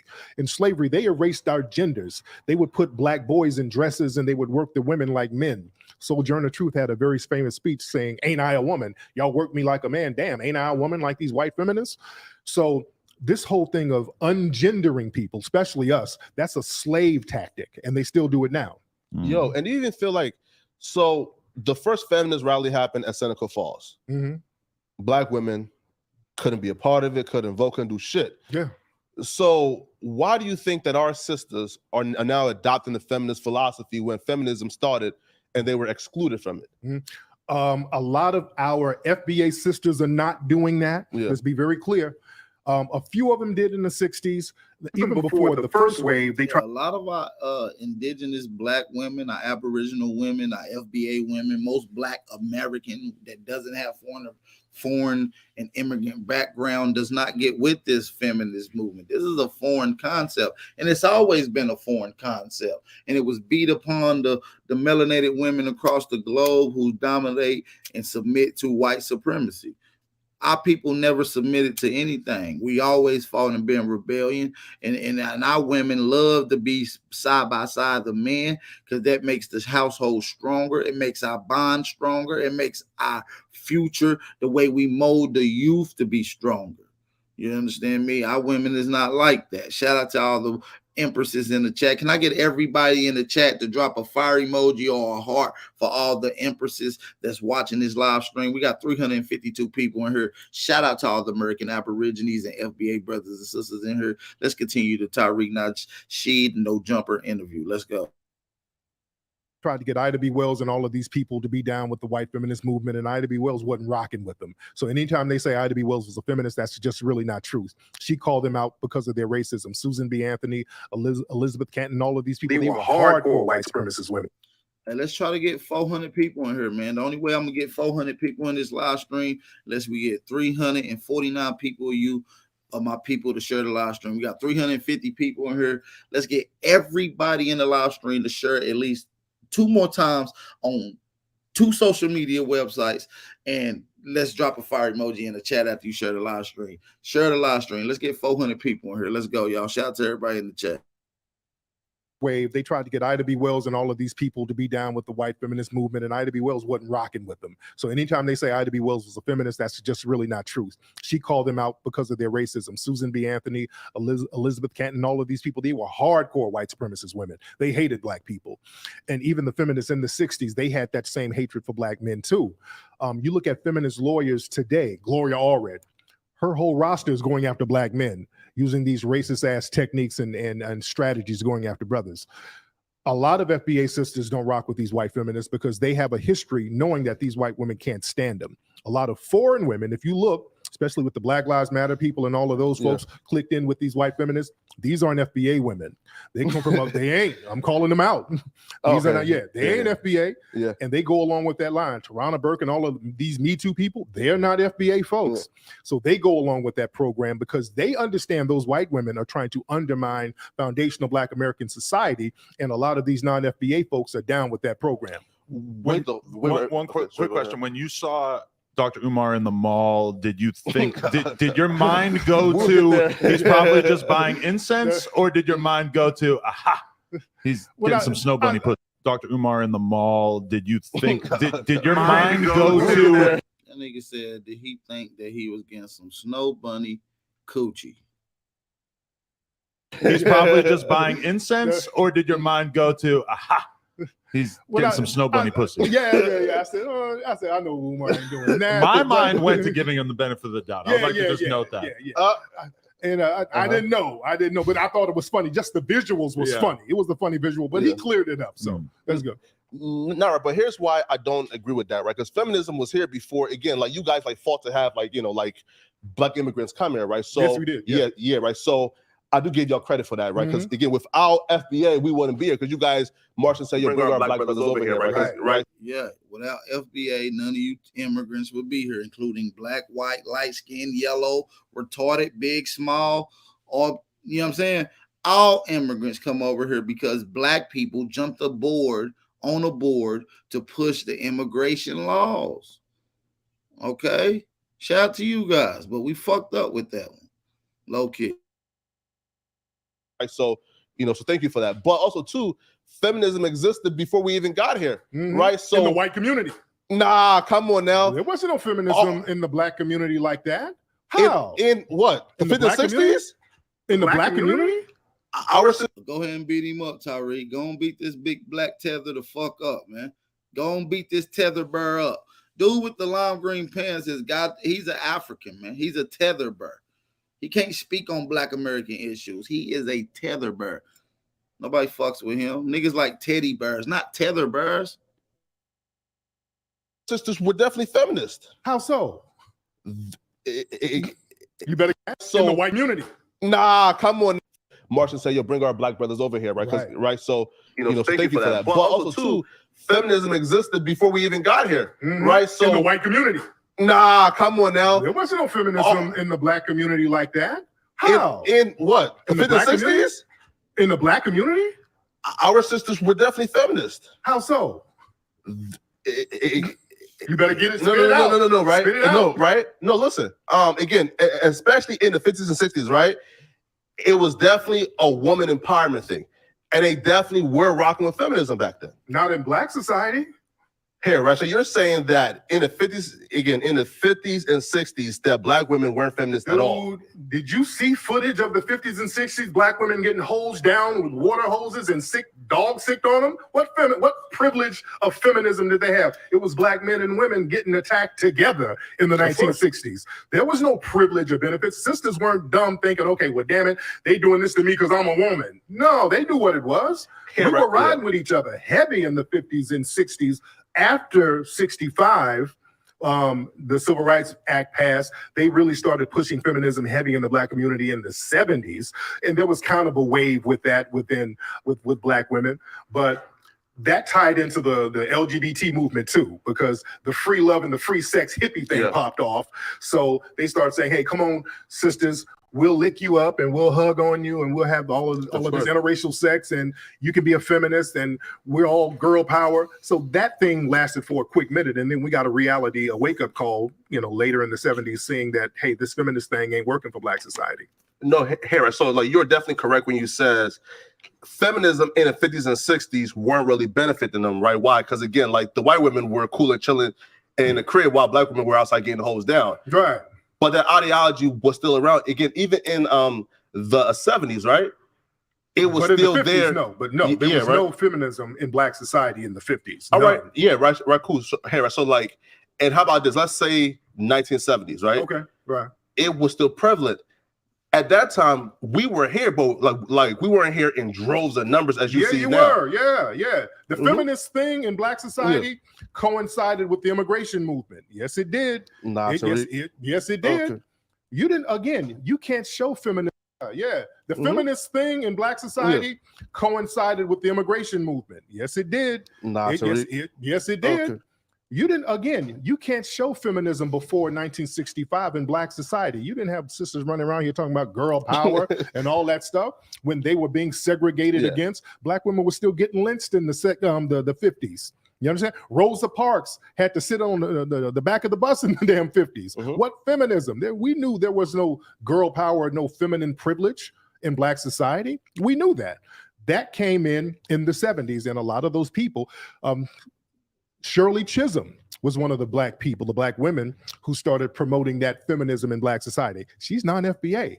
So we can point to some of the immigrant folks coming in, getting on that wave. But you know what they call it now is intersectionalism. Oh, where, yeah. I would think that the average black feminist out there would tell you that they're being pro-black and anti-racist is exactly the same as their feminism, that it's all just one big blob of oppression. Right. And they understand, we know as foundational Black Americans, there is no female privilege because Black men and Black women are still both under the system and the subjugation of white supremacists. We got Breonna Taylor. There's no feminism that helped her. In fact, the white feminist organizations, they don't speak up for the Breonna Taylors. I agree. And the Sandra Blands and 1,000%. so many other Black women who are harmed by these race soldiers. The white feminists don't say a damn thing about that. We understand that there is no feminism or no feminine privilege. All of them are practicing white supremacy against us. Here, so I believe that there was never feminist like privilege, right? In terms of Black people. But I don't believe, bro, like you can just like toss that feminism shit on the non-FBA sisters. A lot of them. A lot of them. Yes, I am. Yes, I am. Oh man, yo, here, right? So okay, so first off, I want to get to Hidden Colors, man. So, Yes. So first off, I do applaud you, right? Have you seen all of them? No, I seen. Come on. See, dude is a big ass tether. You know what I'm saying? Look at Tariq, he mad as hell, dude, in here to see this shit.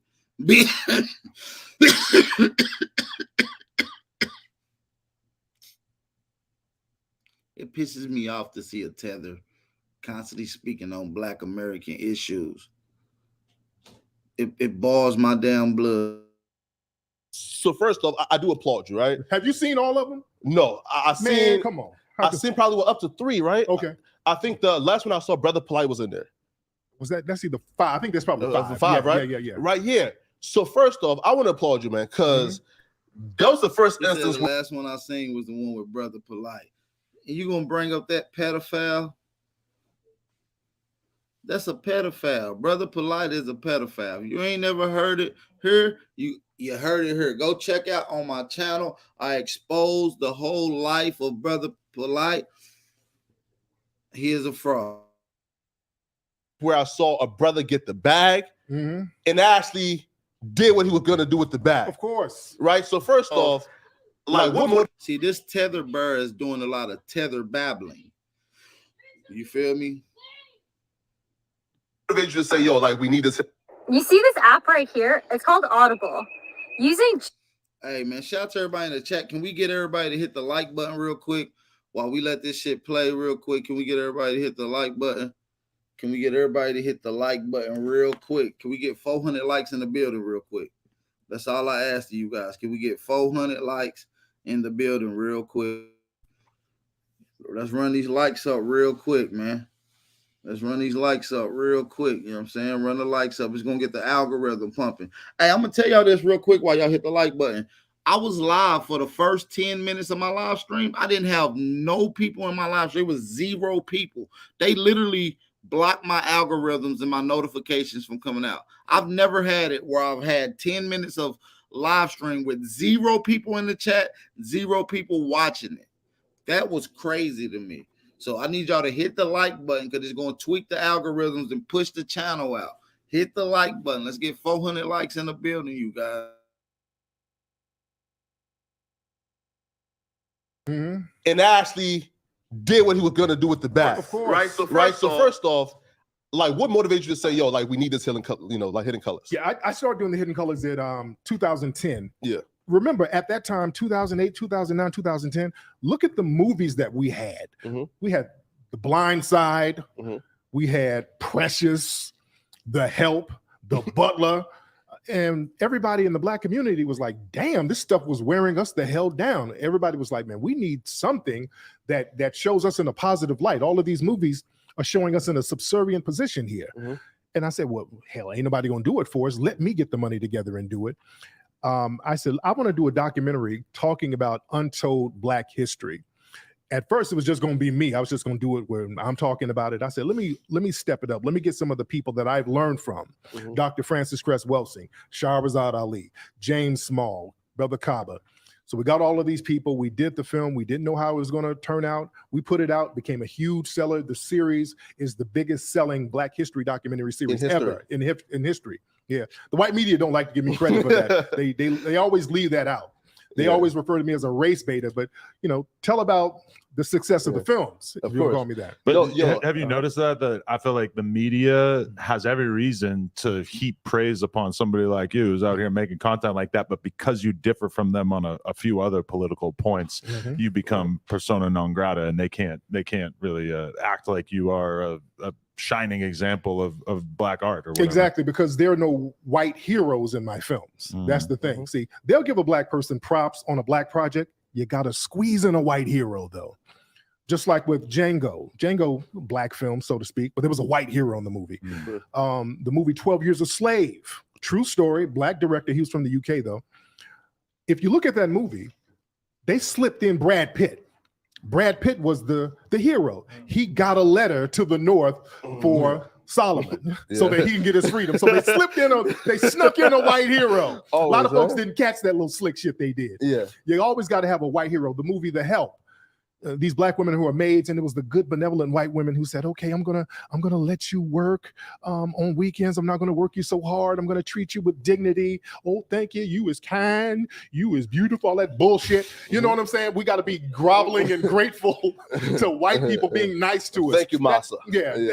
That's sick, dude. So my movies are anti that. Of course. You know, in my movies, I show white supremacists getting killed and what happened in history. Yeah. You know, and they don't like to really promote that in the dominant society. Now, like, do you ever regret though, like putting like certain figures in like Hidden Colors? Because like most of these guys would get some success that they turn on you, or sometimes. Yeah. Or you know, like guys like Brother Polite, who's currently facing some real serious charges. Like, do you ever say, you know what, like, there was an error back then, or like, do you? It wasn't an error because he wasn't facing charges when we had him in there. So if you know, I've worked with dozens of people. So if they do something later on down the line, I have no control of that. Even if I have a beef with them, I don't regret having them in the film because I saw something in their content that I thought the community needed. You know, personal beefs, I don't trip on that. I'm not a petty nigga, man. That shit doesn't bother me at all. Like Umar, me and Umar, we have our little personal things. Umar's a brilliant nigga. That nigga's brilliant, man. I love the message that he gives out there. I think he has a lot of genuine love and respect for the community. I always rock with that. I get on code with that. So personal beefs ain't nothing. That's just what it is. No, so like you and Umar kind of differ. So like explain to the people. So Umar Johnson is a Pan-African. You are FBA. So explain why you're not a Pan-African and like what's the difference between that? Now, for a long time, I was promoting. That's a fucking great question. That's a great question, Big Tether Burr. I didn't think the Tether Burr could be able to come up with a good question like that.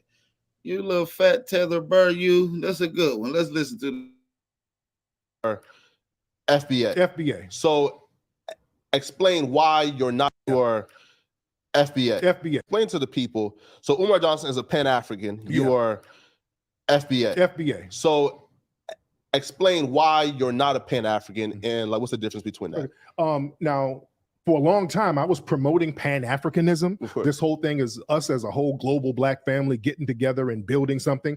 Unfortunately, it's been too one-sided. The African diaspora has not reciprocated. And now a lot of the onus is on us and a lot of the weight is on us and it's bogging us down.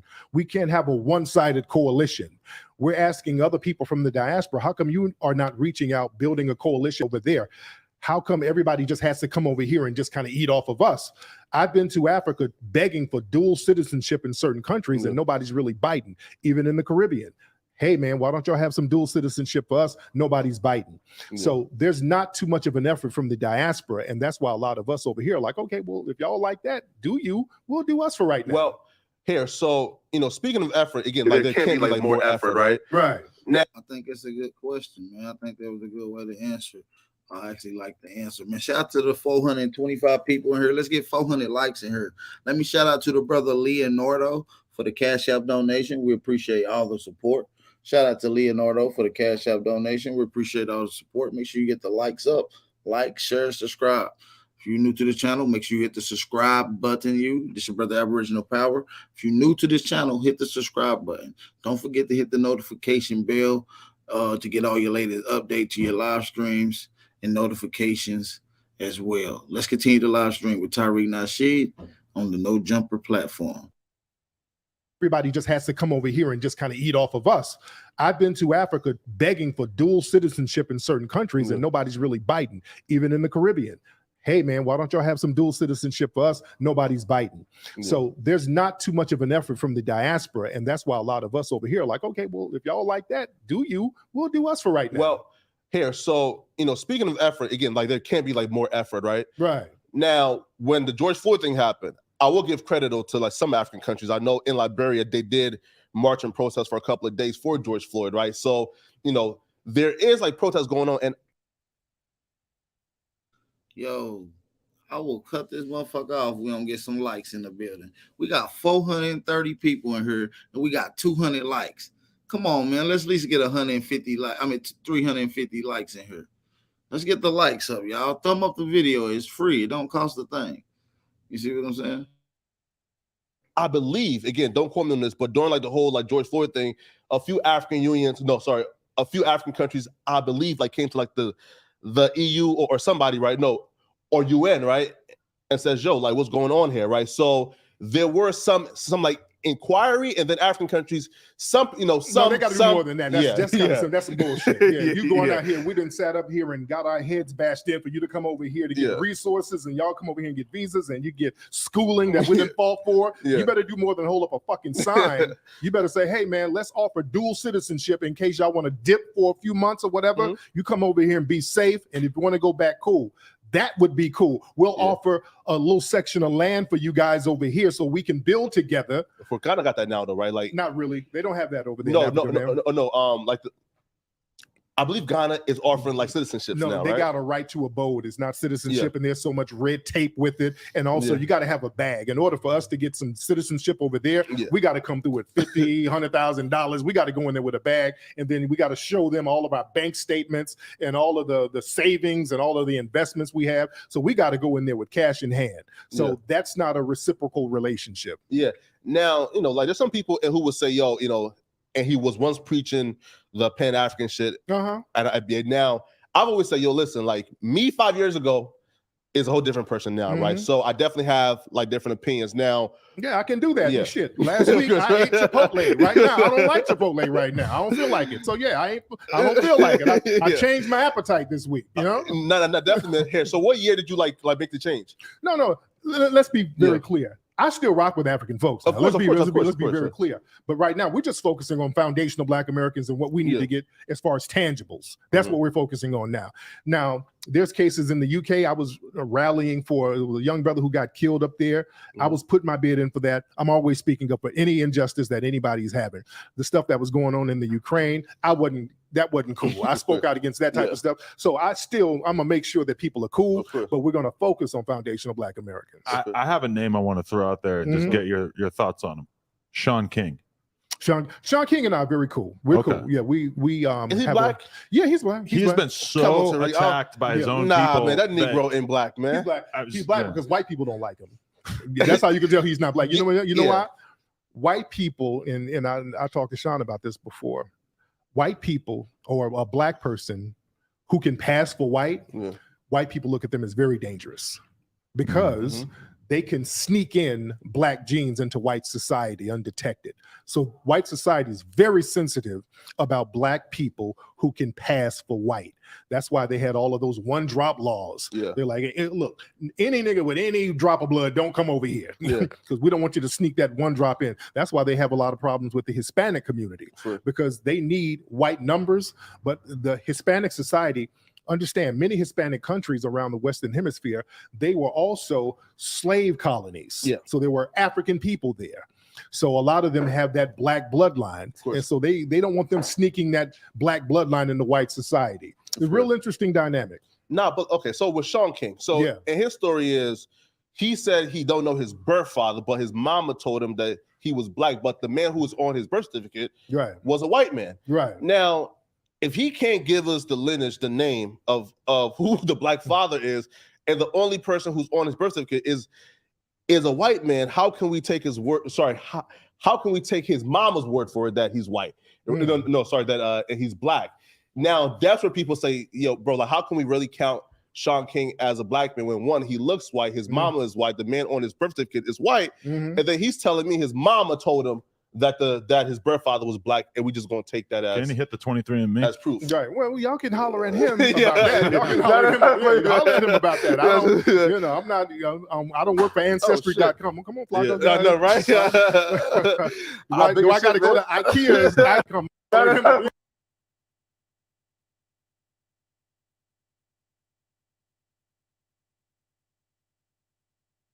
Look at this big tether bear, man. I just want y'all to look at him. I feel like he's causing a divide.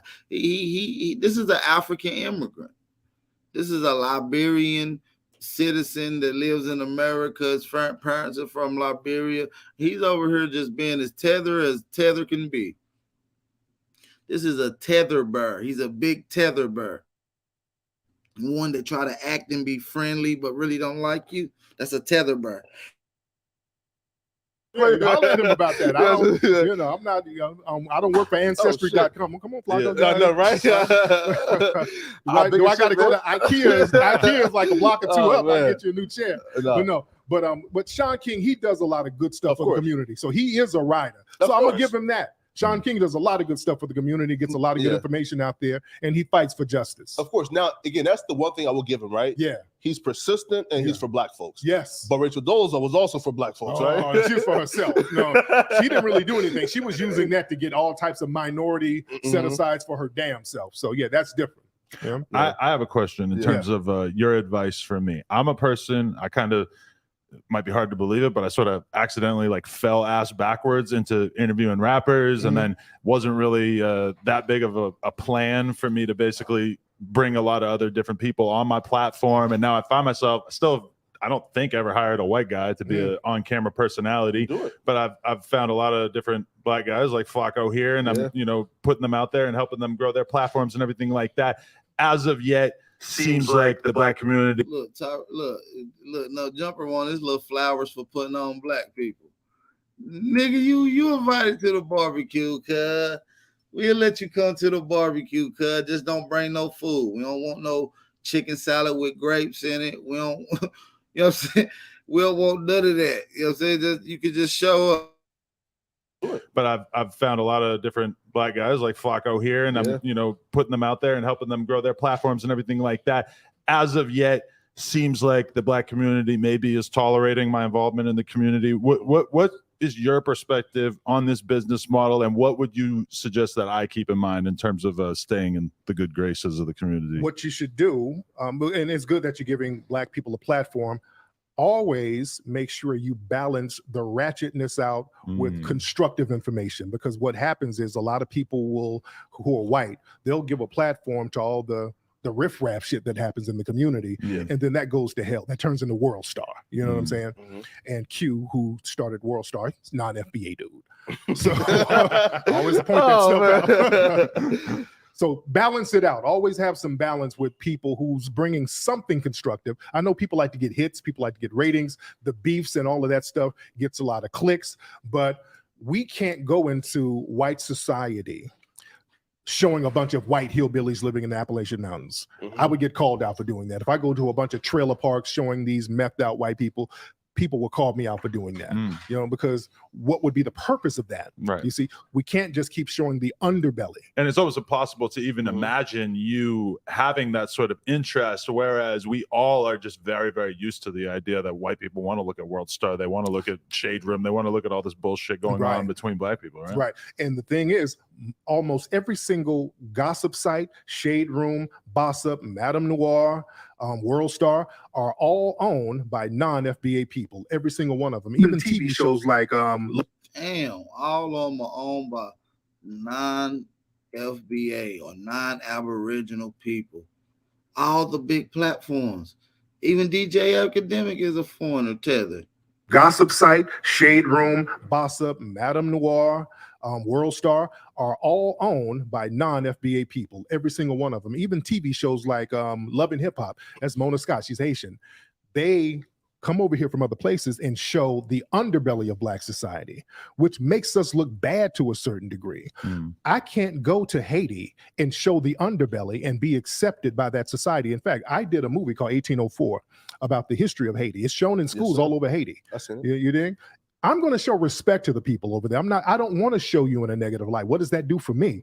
So we want people to have the same respect for us. Don't come over here and start showing crackheads pissing on cars. What's the purpose of doing that? I'm not going to go to Africa and start showing the underbelly of it, because what's the agenda of me doing that? Well, here at Tariq though, but again, like, it's media, right? So like, it's a give or take. Like, for example, I know the Shade Room, they promote a lot of FBA in a positive light, but they also have to. Yeah.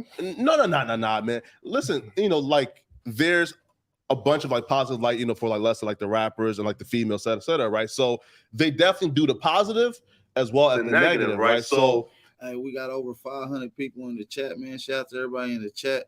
We got over 500 people in here. Let's get 400 likes in the building, y'all. Let's get 400 likes in the building. Everybody hit the like button, share the video. Let's try to get 600 people in this live stream. Then we got 5 in here. If we can get everybody to share this, we fuck around, get 1,000 in this motherfucker live. If we get everybody to share the live stream that's in here right now, we can get 1,000 people in here live. Share the live stream, y'all. Let's go.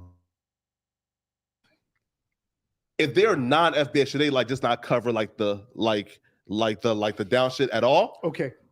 I started noticing that these people were non-FBA, people like Media Takeout. That guy's Ugandan. Oh, really? Yeah, he's from Uganda. Wow. Yeah.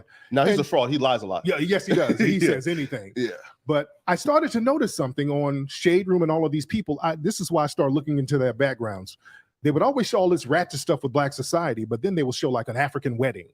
Then they would show an African person getting a scholarship. I'm like, why are all the stories about Africa positive and everything about us is crackhead, gang member, crackhead? Then I start looking at the people. Okay, these people are non-FBA. They come from another place where they're not going to dare show the negative images of what goes on in their homeland. Adam earlier was talking about Cape Town. I went to Cape Town and I just had my camera out filming, and I put it on YouTube years ago, and a lot of people from over there were upset that I was showing what it really looked like. I wasn't doing it to be vitriolic. I was just showing where I was. They were like, oh, why are you showing this? They don't like that at all. And we are not liking that either, because that doesn't represent us. But look, you got Bossip, Hollywood Unlocked. Nigerian owned, Hollywood Unlocked. That's Jason. That's yeah. No. So Bossip is owned by a Black woman. Like, she's like a and she was an ex, like, Love and Hip Hop girl. She's like a light skin. Bossip? No. Right? No. Bossip been around for a long time. It's Nigerian owned Bossip, I think. Yeah. And Madame Noir and that's a Nigerian dude. Right? Okay. Yeah, look, who owns that spiritual word? Yeah. Or look, Say Cheese is a Black man. Hollywood Unlocked, right? Right. So there are FBA sites who are doing the exact same thing. Not like Come on, no, man. Yo, Hollywood Unlocked is worse. No. Jason is somewhat there to a certain. I knew the tether move was going to come in. Look at this big tether bird with the green shorts on, taking up for all these African immigrant sites that throw shade and talk down and exploit Black Americans at their lowest point. Look at this big tether bird. This big tether bird. Hashtag tether bear. That's someone who's a foreigner who try to act friendly but want to throw shade. That's a tether bear. Agree. Jason is fair. I give him his. Jason is same thing. Not like come on, no, man. Yo, Hollywood Unlocked is worse. No. Jason is somewhat fair to a certain degree. Jason is fair. I give him his. Jason is pretty fair. You're a messy nigga, degree. Boy. Yeah, he's a queen. But Jason is actually fair. I give him his credit.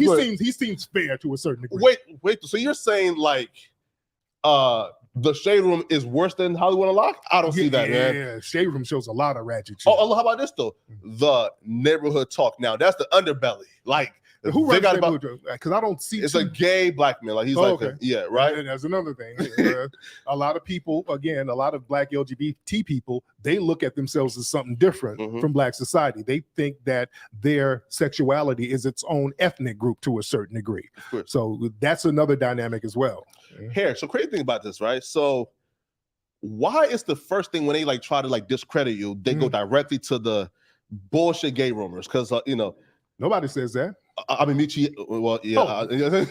Yeah, I don't want to give them credit, but yeah, you feel me? That's a clown. That's a person just saying anything. Nobody has ever said that. And not seriously, just somebody trolling. Of course. Nobody knows. Come on, they know that. They know, and they damn sure wouldn't say no shit like that to my face. Yeah, so you got people, kids like that. People trolling. That's none. They're just saying shit just to be saying it. But yeah, nobody ever says that at all. Yeah. Now, here's a question for you. So when I first, like one of the first like instances that I seen you like on like the mainstream like podcasting, was on the Brilliant Idiots. Yeah, right. And you was there kind of like having a conversation because I believe you put Andrew Schultz on the white supremacist website. Yeah, one of our people put him on the white supremacist. We had a suspected word. It didn't even say white, but we had a lot of races on there. And this was after I did Brilliant Idiots. Oh, This was way after. Way after.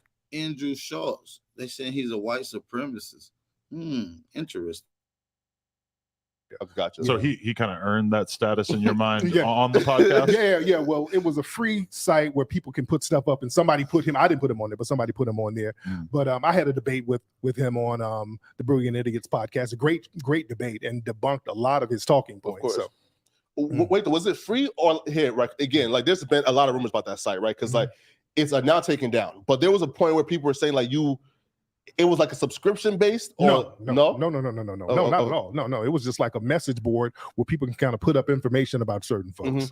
Now, I think Andrew Schultz like says like some shit like you were offering but the opportunity for like people to pay to get taken off, or no, that's not true. When he said that? Yeah. Oh, that's bullshit. No, I don't know where that came from. No, that's not true at all. Yeah, that's not true. Nah, man. So okay, so I do have to ask this, right? Because a lot of people would be wondering, will Umar Johnson ever get that school up, man? I think he will. The people, because I donated to the school a long time ago, so I hope he gets it up. Yeah, I hope he gets it up. I really hope he gets that school up. He's done he's been trying to get it for a long time, and hopefully he gets it popping. Yeah, and also too, like I convinced Adam to make a donation to the school. Well, in exchange for the interview, right? Right. No, but okay. Do you feel like Umar has been evasive about updating people on the school? I will say this now. So the fundraising started, I believe, in 2014. He finally raised enough. Now, again, like folks are saying, and he raised enough. Again, if you're raising money, and he probably had enough in 2019. He bought the school 2019, you right? You gotta ask him. Ask him. Yeah, I don't pocket watch dudes like that. Yeah, right. So for me, right? Yeah. I don't pocket watch. Yeah, right. So for me, and he, bought the school in 2019. It's been 3 years. Now, there's a lot of difficulties that come with that, right? Yeah, I would assume. It's with like the taxes, the HVAC, right? So it's been 3 years. Now, if 10 years go by and it's still not up, I'll have to say, I don't know, man. You feel me? What's going on? Hey, holler at him, man. Holler at him about it. Again, I don't be pocket watching dudes that hard, but go ahead. Now, the coons, right? The fucking coons. Now, again, here's what here, right? So Tariq like raised money in the past, did everything with it. Like the Haiti movie was a fundraiser. The Hidden Colors was a fundraiser, right? Yeah. But the FBA conventions were fundraisers. So you have a history of raising money and getting shit done with it. Absolutely. Now, it's been a fucking year since you raised money for, like 9 months, right? For the museum. Why the fuck are the coons impatient? Oh, look, they're trolling. Look, hey, shout out to everybody in the chat, man. This is a good conversation, man. Shout out to Tariq Nasheed, man, and No Jumper for putting this interview together, man. We are reacting to it live right now, man. Shout out to everybody in the chat. This is the Wake and Bake Show. Tell me where y'all at in the chat. I want to know where all y'all in the chat. It's 570 people in here. Share the live stream. Let's get 600 people in here. I want to know where all y'all at in the United States. Let me know what y'all smoking on, man. That's real Aboriginal shit. Let me know where y'all at. Real FBA shit, man. Shout out to everybody in the chat, man. Y'all know we smoking on some gelato. Like 9 months, right? For the museum. Why the fuck are the coons impatient? Oh, look, they're trolling. Look, and I said this. When we get the museum, which is we're working on the documents now, it takes a minute to get buildings and and there's tenants in the building and we got to negotiate with them and all of that stuff to get them out. When we get the museum, you're going to see a whole new set of whining and excuses. They're going to complain, ain't enough bathrooms, ain't big enough, there's no food, I don't like the books in here, it's too cold in here. So it's going to be a whole set of new excuses because the excuses are already in bad faith. It's just bad faith. Yeah, like because it's been months. Yeah, it ain't It's been not that even long. years. Right, You right. feel me? And these are people who don't know about real estate. They don't know business. They don't know that it takes a minute to negotiate and deal with tenants and deal with realtors and deal with finance people. You got a whole bunch of people you're dealing with. Yeah. You know? Now, question for you, right? So there's an election coming up soon. Mm-hmm. Now, if let's say Biden and let's say Trump, like go at it again. Yeah. Now, They're never going to run Biden. Oh, And no. Trump, very much. Yeah, he could definitely run. Yeah. Now, after we seen, I'm talking about, bro, like Biden kids is out here like doing coke and shit now. Like, Picture what Biden's going to look like in 4 years. Yeah, man. He's going to be on a man? stretcher being wheeled out into those debates, bro. Yeah. I don't want to see that. Yeah. Where do we go, Tariq? Because at this point, it's a fucking laughing stock with Biden kids and Biden.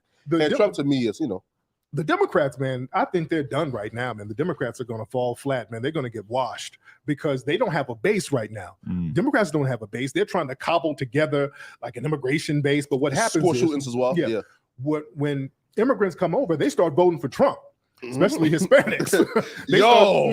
They start going for the right. Especially last election, bro. Yeah. Bro, I was shocked when the Hispanics like voted for Trump in those numbers. I was like, what? Especially given that it was such a common theme in the news and everything that this man hates Mexicans. He said that Mexicans are rapists, etc., which was really a pretty inaccurate reading of what Trump did say in that moment, which is like him basically saying some of the people who are coming over here are criminals and murderers and rapists. But the thing is, that plays on something that a lot of people don't realize. A lot of Hispanics, they identify as white. People forget that. They don't identify as brown. There is no brown. When people say black and brown, the brown is a boogeyman. There is no brown person. Hispanics identify as white. When you look at their paperwork, they document themselves as white. They have something in. Right. There's no black and brown coalition. There's no foreigners that deals and help us. There's not. They don't bring nothing to the table that's tangible for Black Americans, for Negro Americans, for Aboriginal Americans, for FBA Americans. We don't need nobody else. We just need ourselves. We all we got, man. Shout out to everybody in the chat. I want everybody in the chat to drop a fire emoji in the chat. Let's get 500 likes in the building. Let's get 500 likes in the building, you guys. Y'all can do it. I can't do it. Y'all can do it. I need y'all help. Hit the like button. If you're new to the channel, hit the subscribe button. It's your brother Aboriginal Power, man. It's the latest YouTube channel on the net right now, man. You already know what's cracking. It's the Wake and Bake Show. Hispanic culture, mejorar la raza, meaning improve the race, meaning get white. So they're real big on maintaining a white status. And when they come over here, they find the first right-wing racist white supremacists to go hug up on and be around. Yo, but then if they're obviously, again, like most will come here and take a stance in an agenda that's anti-black. But yet again, they're being grouped in as black and brown. Right. Why is that? We do that stupid shit as black people. We allow it to happen. And I tell black folks all the time, and I got Hispanic people that I'm hella cool with, no problem with them on a personal level. But when we're talking about politics, we're playing as a group. Hey, this is the part of the conversation that I was wanting to hear right here. This is the part of the conversation I really want to hear. Hey, if y'all are enjoying the build, hit the like button. If you're enjoying the live stream and you like the channel, support the channel. Cash App and PayPal information is at the bottom of the screen. Make sure y'all send a donation. Support the channel, man. Let's go. Right. Why is that? We do that stupid shit as black people. We allow it to happen. And I tell black folks all the time, and I got Hispanic people that I'm hella cool with, no problem with them on a personal level. But when we're talking about politics, we're playing as a group. And I tell black people, stop that black and brown shit, because we got this thing where we feel like we got to have some mythological ally in order to get stuff done. And that's not the case. When Hispanics get stuff done, they don't do black and brown. It's like Hispanics, what are we getting? Nobody shares anything with us, but we got this whole thing where we got to carry everybody with us to have some kind of minority coalition that's just not there. Not definitely, man. Now, like, what's your take on like the N-word? Now, there was like a viral video recently where Roddy Ricch was performing, and his song, it was like "She Suck a Negro Soul." It was a crowd full of white. I'm talking about the pillest motherfuckers you ever see, Tariq. Screaming with just a almost any rap show I've been to in my life has this to a degree. Yeah, man. What's your take on that word? And should white folks be able to sing it at concerts? Well, yeah, that's why they like rappers like that so that they can go sing that. White people love saying the N-word. They love it. They hate to get around us and have to use the term N-word. They like to say it because that tramples on their freedom. To be white means in America, you're supposed to be able to do whatever you want to do. And when you're told you can't say the word nigga, it's like, damn it, you're trampling on my freedom. Yeah. You know, they feel like that. And the thing about the N-word, they'll say, well, y'all say it. You say N-word. How come I can't say it? Of course. Well, the N-word has a definition. It means victim of white supremacy. That's all it means. So if you're calling me a nigger or saying the word nigger, you're admitting that you're victimizing me. So you say it and you let me know where you're coming from. You know? Not definitely, man. Now, question for you, right? So, you know, I think we was like, you know, okay, so like you was supposed to answer this, but then like y'all. Hey, man, we got over 620 people in this live stream, y'all. Hey, if y'all want to hear the uninterrupted version without the reactions and the commentary of Al Power, nigga, go watch the full video. The link will be in the description box at the end of the video. Hey, man, if you watching this, man, hit the like button, man. We got over 620 people in here. Hey, let's try to get 700 people in here, man. I'm gonna need all y'all to share the live stream one more time. Hit the like button. Let's get it cracking, man. This Tariq Nasheed in the No Jumper interview. This is dope, man. This is groundbreaking interview, man. He already told y'all that the Aboriginals was already over here. Come on, let's go. You know, sidetrack. Yeah. But the next up and coming election, what's the plan for Black America? How do we get something out of these motherfuckers? Because Biden didn't give a shit. So if they don't give us nothing, we're not going to support them. We're not going to support them. We will let the Republicans win without even voting for the Republicans. It's that simple. We're going to be strategically withholding our vote if we're not getting anything out of it. But those Republicans, though, their agenda is usually like anti-Black, right? In terms of like the staunch conservatives. All Americans, but especially Black people, are basically just asked to choose the lesser of two evils every election, don't you think? Right. So if we got to go with the lesser of two evils, we got to go with the Republicans, because when we deal with the Republicans, we just have to deal with old school white supremacists. So what they'll do, they'll stand across the street and throw darts at you. I can duck some of those darts, but with the left-wing white supremacists, they get right up on you. I'm your buddy. And then they slowly put the knife in you while they're telling you they're tickling you.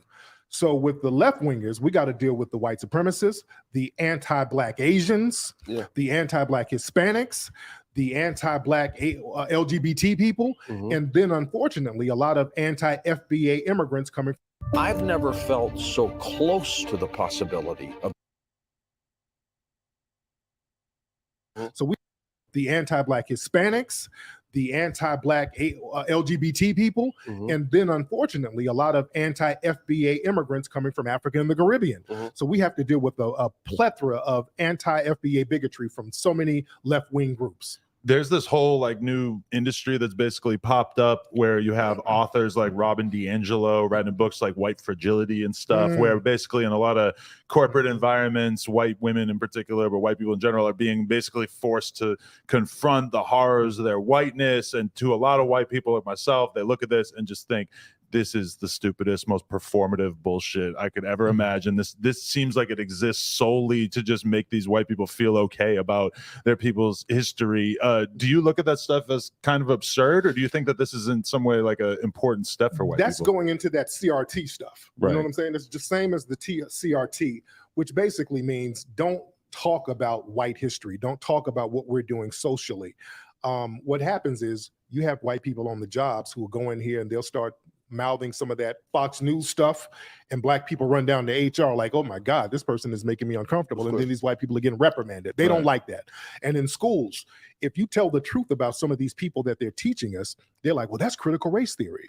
How's it critical race theory? And I'm just telling the truth about this guy who you're teaching me about. He was a white supremacist, you know? So they're saying you can't make the white kids feel uncomfortable. You dig? Yeah. So it gets into a bunch of I'm white and I say so stuff. Yeah. Now, you know, so like, okay, so like, what's your take on like the critical race theory? Now, do you feel like, I'm not even sure like why like it became a thing. Like right? You know, because like I just assumed like we were just all taught slavery in like high school, middle school, and elementary. How did it become a thing? Regardless of what you think of it, it's a very, very effective right-wing boogeyman. It is. That's all it is. Yes. The right wingers have to have boogeyman. Black people have to be the boogeyman, but they have to word it in a way so it's not racial. So they use a lot of code words that are stand-ins for race. They used to do that starting in the 60s. See, before the 60s, they would just say, hey, we don't want niggas going to school here. They just be straight up and down. We don't want niggas on this bus.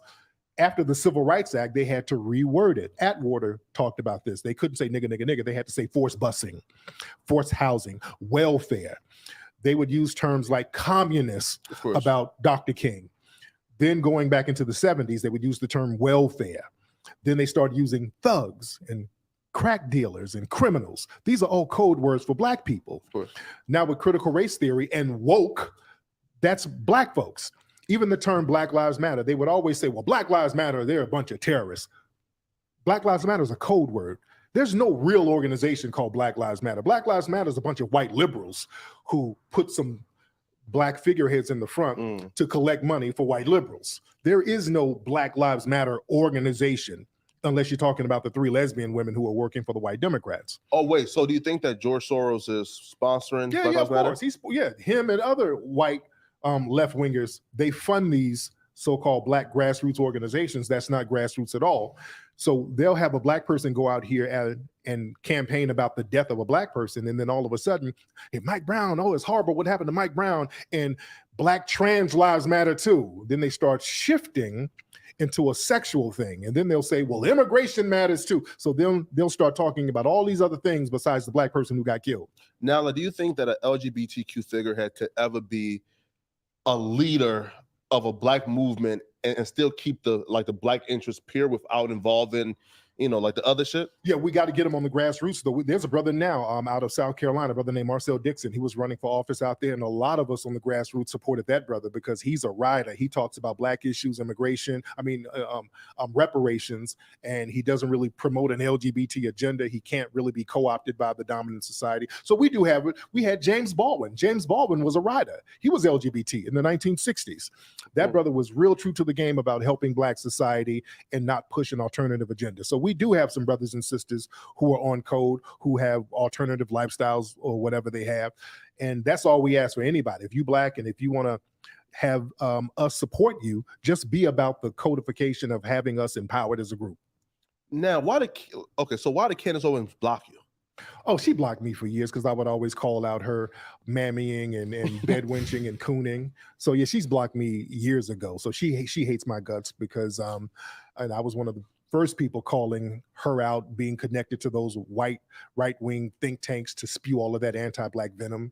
Yo, so when did the white people start using, these like coons as weapons? They've been doing that since slavery. They had something called meritorious manumission where they would actually give certain black people freedom if you go find another runaway slave, or if you told on a black person who was doing something, you would get all types of benefits and freedom. They've always been doing that.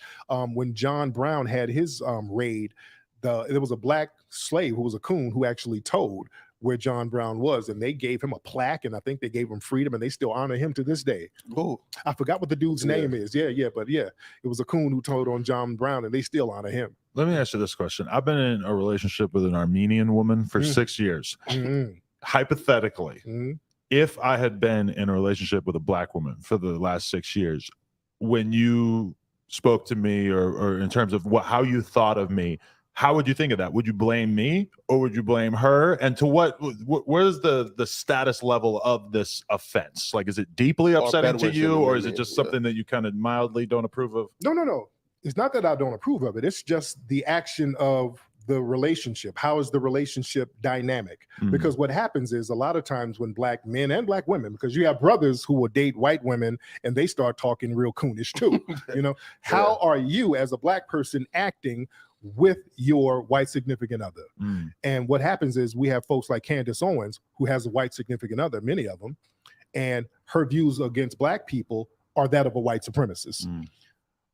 George Lucas, who did Star Wars, his lady is black. Right. She makes him do black movies. She got him to do Red Tails and all that. So I got respect for her. Right. She's not a bedwench or a mammy or a coon. Those type of relationships I have no problem with. They're black women who are dating white men, and these women still understand their blackness. There's brothers who are with white women, and they understand their blackness. But if you get with white people and you start trying to mimic the ideologies of white supremacists, that puts you in the coon category. We recently were on this podcast. We were having a conversation, like basically as third parties, about how crazy it is that there is this sexual fetish where black guys like to be called the N-word and basically treated poorly by white women in the bedroom. And then our friend King Croc wanders over. That's some foreign tether shit. We don't like to be called no nigga. First of all, we don't even like sleeping with foreigners. And yet alone have that foreigner call us a nigger and act like it's a slave to us. Boy, you on some freaky old shit. That sound like some foreigner tether shit, man. Grabs the mic and basically just acknowledges that he thinks it's hot and that this is not crazy to him. What do you think of guys who indulge in that fetish? Yeah, that's something. I don't know dudes like that. That's yeah, that's something real weird. That's out. That's something real weird and corny. He just acknowledges that he thinks it's hot and that this is not crazy to him. What do you think of guys who indulge in that fetish? Yeah, that's something. I don't know dudes like that. That's out. Yeah, that's something real weird. That's out. That's something real weird and corny. And that's like slave play stuff. There's Right. a whole kink thing. They did a play about it called Slave Play. And if you look on Twitter and you look up the hashtag slave play, you see a lot of women getting into it where they like white men to tie them up and write nigger on them and put them in cages. So there's this kind of weird fetish thing that goes on. Yeah. And we got to understand, just imagine that person who's being in the slave play fetish, being a person who's a doctor or somebody in a black neighborhood or a person who's in a political position. I wouldn't want that person representing me. Yo, I want to hear a take on this. The Roe versus Wade thing just happened. Now, I'll give it my opinion on Roe versus Wade. Yeah. But what I never wanted it to be was a situation where black folks, us defending Roe versus Wade, starts us defending Planned Parenthood. Right. Because like, we talk about like Margaret racist Sanger. monuments getting taken down. Planned Parenthood is a racist monument, Yes, right? it Margaret is. Sanger was a incredible racist. So what's your take on Roe versus Wade versus also your take on black folks loving Planned Parenthood? Right. And I talked about this before with Planned Parenthood, and when I don't like it because again, it was designed to target and to genocide black society. Of course. And in some cases, I agree that women should have a right to get an abortion because if you're raped or whatever, certain cases, certain cases. But the way Roe versus Wade got through was because of racism. The woman, Jane Roe, Norma something, I forgot what her real name is, she was going around saying some black men raped her. So that's why white people are like, oh my God, we got to get abortion through because we don't want these white women getting raped by these niggas and having these nigga babies. So that's why it got through. So there's always been this racial element about it. Now, right now, they blocked it. But Hey, man, shout out to everybody in the chat, man. We got over 700 people in the chat. I need everybody to share the live stream. Let's try to get 800 people in the chat today. Only way we're going to get 800 people in here unless we get everybody in the live stream to share the live stream. We need y'all to at least share it one time. Hit the like button that tweaks the algorithm. Let's get 600 likes in the building. Let's get 800 people watching this live. Appreciate everybody for tapping in. Shout out to all the FBA and American Aborigines in the chat. Let's go. that's only temporary. They're going to have it back again. They're not going to have abortion stop for too much longer. But my thing is we need a reset button. We don't need to have all of these black people getting these abortions anyway right now. I'm not trying to police anybody's body, but we should be more careful with the people we lay up with now. Of course. I think we should have more decorum about who we get down with. And now knowing that you're going to have a responsibility, if you lay up with some dusty nigga who sold you some weed, you're going to think twice about getting knocked up by this person. And dudes too. You can't get out here with these hood rats that you done met at the club and drinking up all your liquor.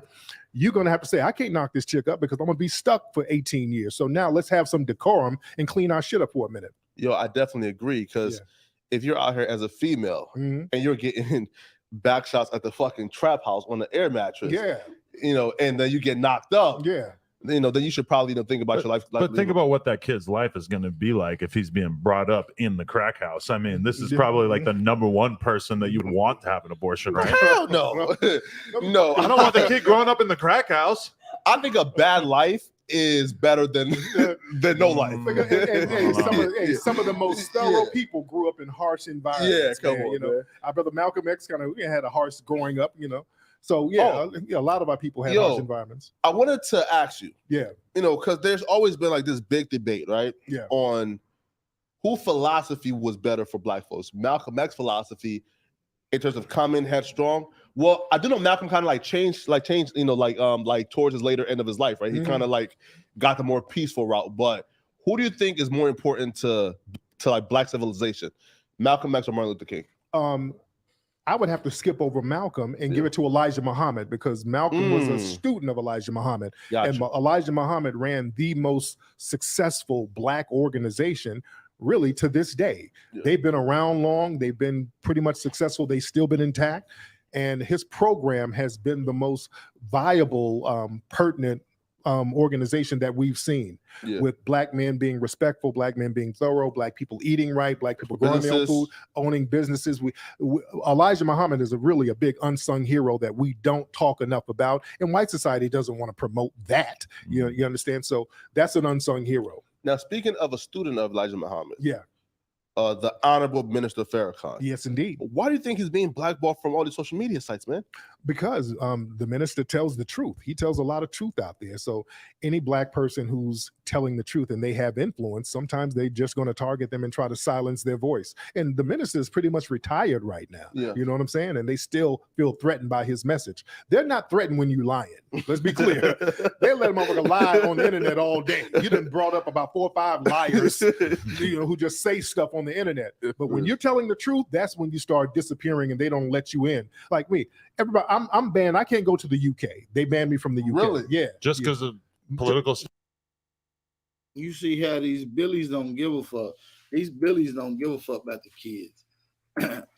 He ready to get rid of them motherfuckers, boy. That's what a monster does. No Jumper is still a skinhead monster. This is a good interview. Shout out to No Jumper for allowing Tariq to come on and drop that shit. Shout out to Tariq Nasheed.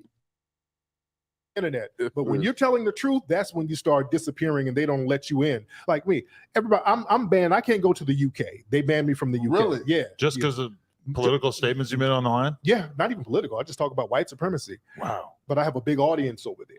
I have a huge audience in the UK, and they vet you in these countries. If they let you in a country, especially, coming from Africa somewhere, they don't want some of the radicals coming over. I've been to Africa. You got some brothers and sisters who are riders over there. They're not letting them over. They told me, they're like, hey, Tariq, they only let over the coons. They let the coons over. And it's the same way in Western countries. If there's a Black person who's considered radical, they just won't let your ass in there. Forget about living there. They don't even let me visit there. They said, if I go to the UK, I'm going to get arrested. They're going to detain me in the whole 9 yards. So, yeah, I cannot go to the UK. I got to get a lawyer. I've been banned for about 5 years. So I'm going to try to get a lawyer so I can get that ban lifted, because even when I travel a lot in Europe, and they told me I can't even have a layover over there. And most flights stop in London and go somewhere else. And whenever I travel, I got to go all through Russia, and I got to be like Indiana fucking Jones getting back home. They don't even let Tyler, the Creator, go to Australia just because he said fags in some songs like 10 years ago. Yeah. Some of these countries are real funny style like that. Yo, so there's a viral thing currently going on where a bunch of Black folks marched to the lady who, like who dog whistled and said that like Emmett Till, like whistled at her, try to fuck her, all type of shit. So what do you think should happen to her now that we know who she is? Well, she's been out here, but what do you think should happen to her now? There should still be more pressure to get her arrested, because if we're dragging Bill Cosby in and out of court for some shit for 60 and 70 years ago, bring her ass in court too. They just brought a damn Nazi soldier who's 101 years old. Shout out to everybody in the chat, man. We got over 800 people in the live stream. Shout out to everybody for participating and hitting that live, hitting the share button. I need everybody to hit the like button, man. Let's get 800 likes in the building, man. All y'all got to do is go down to the live stream, hit the thumb up button, hit the like button, and that's it, man. Mission complete. Hey, man, shout out to everybody in the channel, man. Let's try to get 900 people in the chat. We're going to need everybody to share the live stream again. Shout out to everybody in the chat, man. Appreciate everybody for tapping in.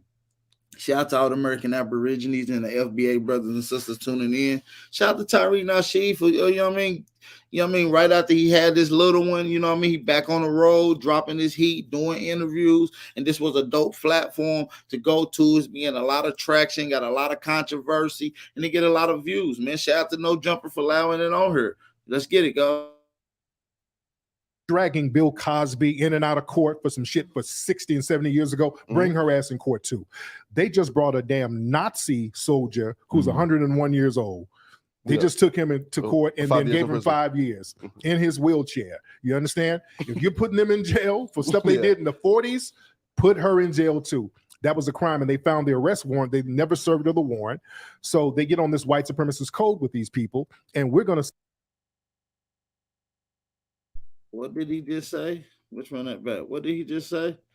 Let's get into that conversation right quick, man. Shout out to everybody in the chat. If y'all enjoying this live stream, thumb up the video. If you really enjoyed the live stream, support the channel. Cash App and PayPal information at the bottom of the screen. If you're new to this channel, hit the subscribe button, man. Don't forget to hit the notification bell to get all your latest updates and notifications to the live streams. Let's go, y'all.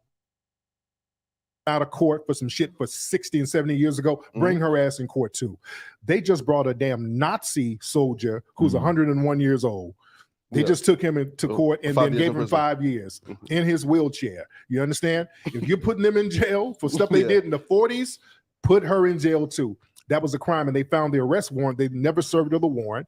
So they get on this white supremacist code with these people, and we're going to say, no, you're going to practice equal protection and equal justice under the law. We're not going to have racial incentivizations for you to protect this person, and you're going to throw the book at every black person out here. Of course, man. Listen, I definitely agree. Now, in terms of defund the police, one, do you believe in defund the police? And two, what are the best police reforms that could happen, that could protect us more? There's only one reform. You have to put these people.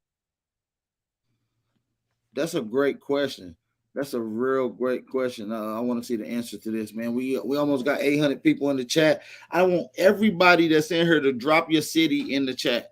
Where y'all from? What city and state y'all from? Let me know where y'all at in the United States. Let me know where my FBA brothers and sisters are, my Aboriginal brothers and sisters are. Drop y'all city and state in the chat, man. Let's go. One, do you believe in defund the police? And two, what are the best police reforms that could happen, that could protect us more? There's only one reform. You have to put these people in jail for a long time when they kill unarmed black people the way they're doing. If you do that, that will stop it overnight. Put 2 or 3 of them in jail for life. That will stop all of these unjust killings. They just shot that brother out there in Ohio 60 times. There's absolutely no justification for that. They do it because you have a lot of white supremacist groups in law enforcement, and they incentivize each other to do these racialized killings, and we have to stop that. But do you have any hope when you see something like the George Floyd situation and a lot of those cops getting 20 years or whatever? Do you think that's an important change, or is it just window dressing? Yeah, no, but them going to jail, period, because they didn't want to put them in jail anyway, right. So them going to jail at all, that's a start, and we just need to keep that momentum going. Yo, you know who I was really upset at? Again, speaking of non-FBA. It's the Botham Jean. Botham Jean. His family. Yeah, all that damn hugging. Shucking and jiving, bug dancing for that court, bro. Yeah. Hugged that white lady, told her they forgave her. Yeah. And now she turned around and filed an appeal to get out of jail. Yeah. And I had some personal conversations with those lawyers because I know them, and I was like, hey, man, that type of stuff y'all doing with your client, y'all cut that bullshit out, because we out here banging on these cops and these prosecutors, and I'm calling and cursing these folks out, and we're bailing folks out of jail, and we out here doing some real street work, grassroots work on the ground, and don't have us do all of that, and y'all out here hugging and kissing these damn people. That makes the whole movement look bad. So we had to check them on that, and they kind of chilled out with all of that hugging and forgiveness talk. And that stuff is done so that they can get settlement money. You know what I'm saying? Gotcha. They go out here, and we out here riling up stuff in the streets and making a lot of noise. And these lawyers who come in here who are basically ambulance chasers, they say, oh, look at how this person was harmed. This is horrible. This is so horrible. Then we go out here, ride out. And then a week later, the relative that they done dug up somewhere has a new weave and lace front and some new clothes, and everybody go home. Don't be fighting out here now. and then it's forgiveness time. Of course. So I'm like, whoa. But And then we hear about a settlement check. They about to get $2 million. Oh, okay. No, we ain't doing that. But it's a lot of like religious people too, where I feel like religious people just have this thing in their head that forgiveness is good. So no matter what atrocity happens to me, I want to forgive the person because it will make me personally feel better. The white media will coax them into saying that, you know? The white media does that. They did that to me before. They'll get them and they'll say, well, how do you feel about this murder? Yeah, it was so horrible. You're religious, right? You look like a God-fearing woman. I sure am. Would you forgive the person? Would Jesus do it? Well, I guess I would have to give. You know, they do that type of shit. Yeah. You know, my house got swatted some years ago by some white supremacists. They swatted my house. Yeah, they swatted my house. They tried to get me killed. Yeah. So the cops came and the whole media was out. They had helicopters and shit. And then the media was asking me questions. Well, do you forgive the police? No, forget. No, what are you talking about? No, I don't forgive anybody. I don't want my house to get swatted. You know, so I see how they try to steer you into a certain direction with the conversation. So speaking of ambulance chases, what's your take on Benjamin Crump and Al Sharpton? Yeah, Benjamin Crump. I've had issues with Ben Crump because again, with all of that forgiveness talk, and that ends up throwing a lot of the cases. Because when you get out here and the people are talking about forgiveness, when they go to a grand jury or a trial, the jury's like, well, hell, Crump and those guys just forgave everybody. So hell, let's forgive him too and not charge him. That messes the cases up when they do that. They have to stop that. And I've hollered at them repeatedly, telling them they got to stop that stuff. Now, Sharpton is a shield for the Democrats. His job is to basically regurgitate a lot of the stuff that the Democrats want, Black society want to hear. And what they do, they keep Al Sharpton out of jail. They got all types of stuff on Sharpton from back in the day. So they say, hey, look, you do what we tell you to do, or we're going to start flipping on you. So, you know, Sharpton is pretty much a puppet of the Democrats. Yo, I'll give this though, right? Yo, Benjamin Crump, bruh, that Negro is on it though, bro. He's on everything, man. Yeah. Yo, bro, if a Black girl even like gets grazed by a car in he's bubble fuck, bro. He is already looking for a settlement, man. Yeah. He goes in there pro bono. I'm Ben Crump. I'm not gonna charge you. I'm gonna have to get about 40-50% of that settlement. You did that $5 million settlement. Oh yeah. He's gonna get his bag. So he's gonna go in there and represent. You know, but we got to have justice, though. This ain't a money thing. We got to get some justice out here. Of course, but now, again, I hate to bring up, with the coons and trolls, right? But they will say, Flacco, you pussy, acts right. Now, I personally don't care, but they were saying that the FBA, that the Foundation Black American trademark got abandoned, open floor, It's not abandoned. Okay. Yeah, it's not abandoned. We still got the FBA trademark, and it's for clothes. So you can't. Gotcha. Because you can't trademark a lineage. You can't say this lineage. You can't trademark. That was a good question. A lot of people have been wondering these good questions that Flacco just asked. We got over 800 people in the chat, man. Hit that like button, share the live stream. If you're new to the channel, hit the subscribe button. If you're enjoying the live stream, support the channel. Cash App and PayPal information is at the bottom right of the screen. It's at the bottom of the screen, ticking across. Shout out to everybody in the chat. They were saying that the FBA, that the Foundation Black American trademark got abandoned, open floor, It's not abandoned. Okay. Yeah, it's not abandoned. We still got the FBA trademark, and it's for clothes. So you can't Gotcha. Because you can't trademark a lineage. You can't say this lineage. You can't trademark Puerto Rican as a lineage. So we have different products and we have different events under the name FBA. So there's different ways you can trademark it. You have to trademark different things. So we got that trademarked, and we had some trolls trying to do some performative things where they're gonna trademark a part of it like that. It's just trolling, dude. Yeah, because I never quite understood what was the point. Because when I seen 20 videos of it's abandoned. Okay, so again, let's assume it is abandoned. Right. How does that take away from the movement? Nothing. It's nothing. It's just something to get YouTube clicks. Because no matter what you do, you cannot trademark a lineage. Of course. You dig? You can trademark certain products. So we use the term FBA for certain events and certain products that we sell. But if somebody wanted to trademark it for something else, they could. That's not going to stop the movement because it's a lineage. I have plenty of trademarks, but somebody could easily use that exact same name in a different product category, and it would be basically out of my hands. Absolutely. Yeah, a lot of folks don't know trademarks. So you hear somebody on the internet bragging about, I did this with the trademark, and you don't know. It's like, oh, damn. It's nothing. It's just trolling. Of course. Wait, so what issues did you have with Just Hilarious in the past? I never had no issue with Just Hilarious. Here, so that was Corey Holcomb, I think. No, so I think I seen something where after she got like a record deal, right? No. Sorry, like got like a movie deal or something like that, right?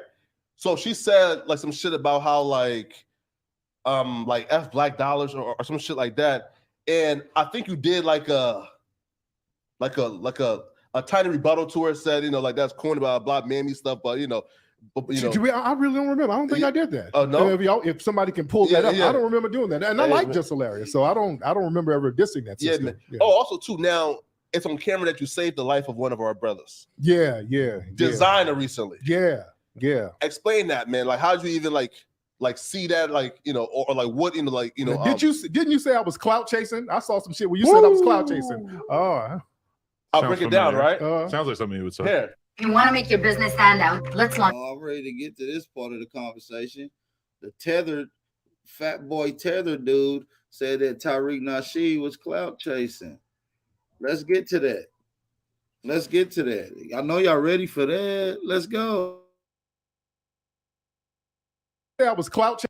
Even like see that, or like what in the didn't you say I was clout chasing? I saw some shit where you said I was clout chasing. Oh.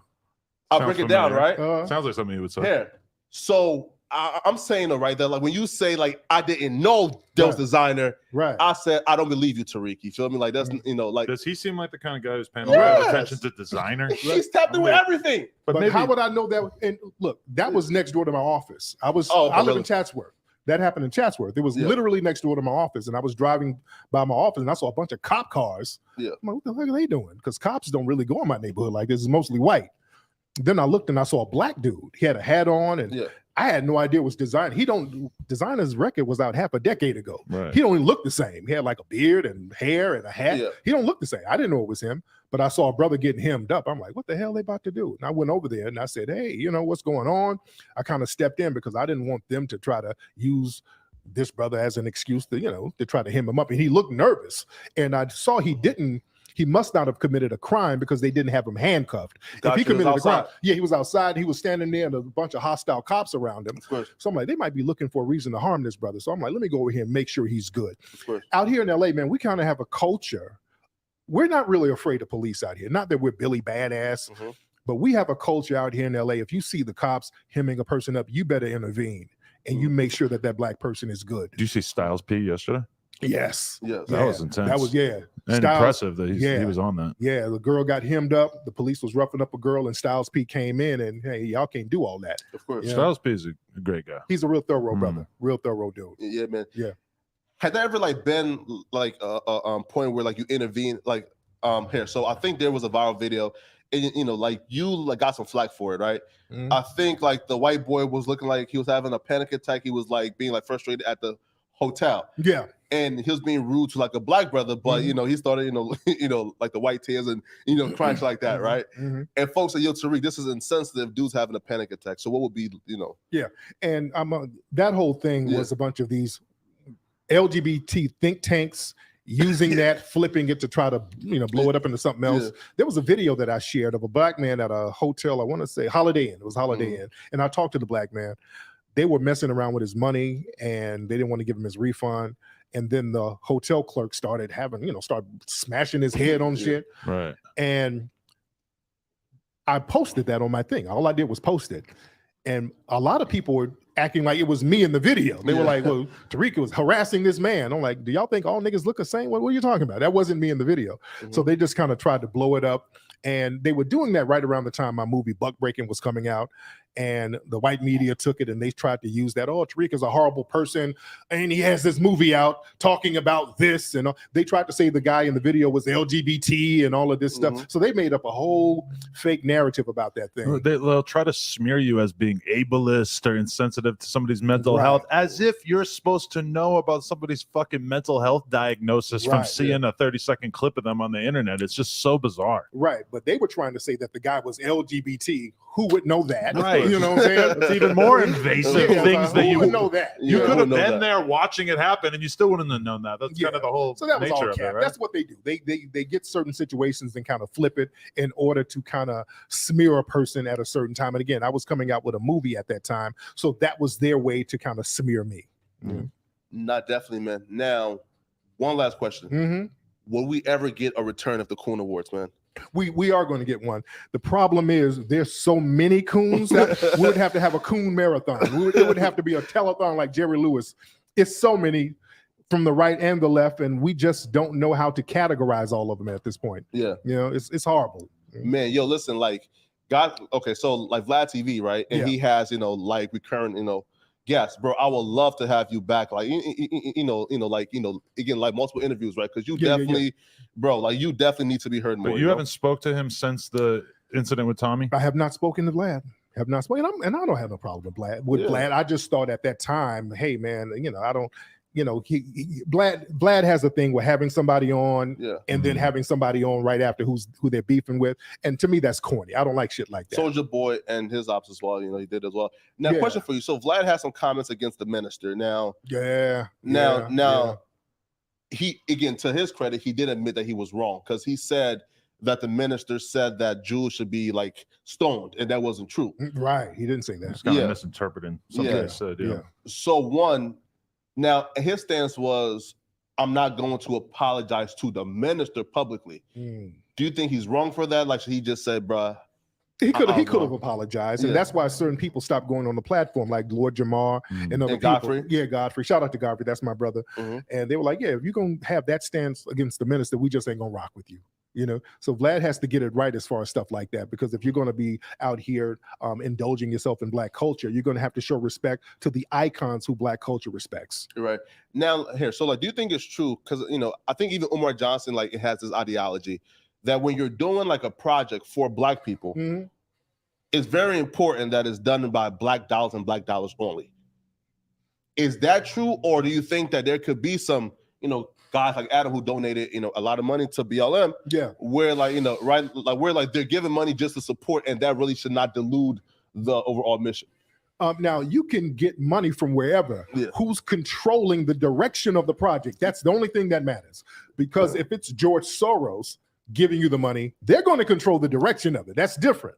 If there's a person like Adam who sees us trying to curate our museum and he says, hey, that's cool, let me give money because I see y'all trying to put a hip-hop section in there, I'm a hip-hop fan, so let me donate. That's cool. I'll take that check, Adam. Write that out to melanoidnation.org, Adam.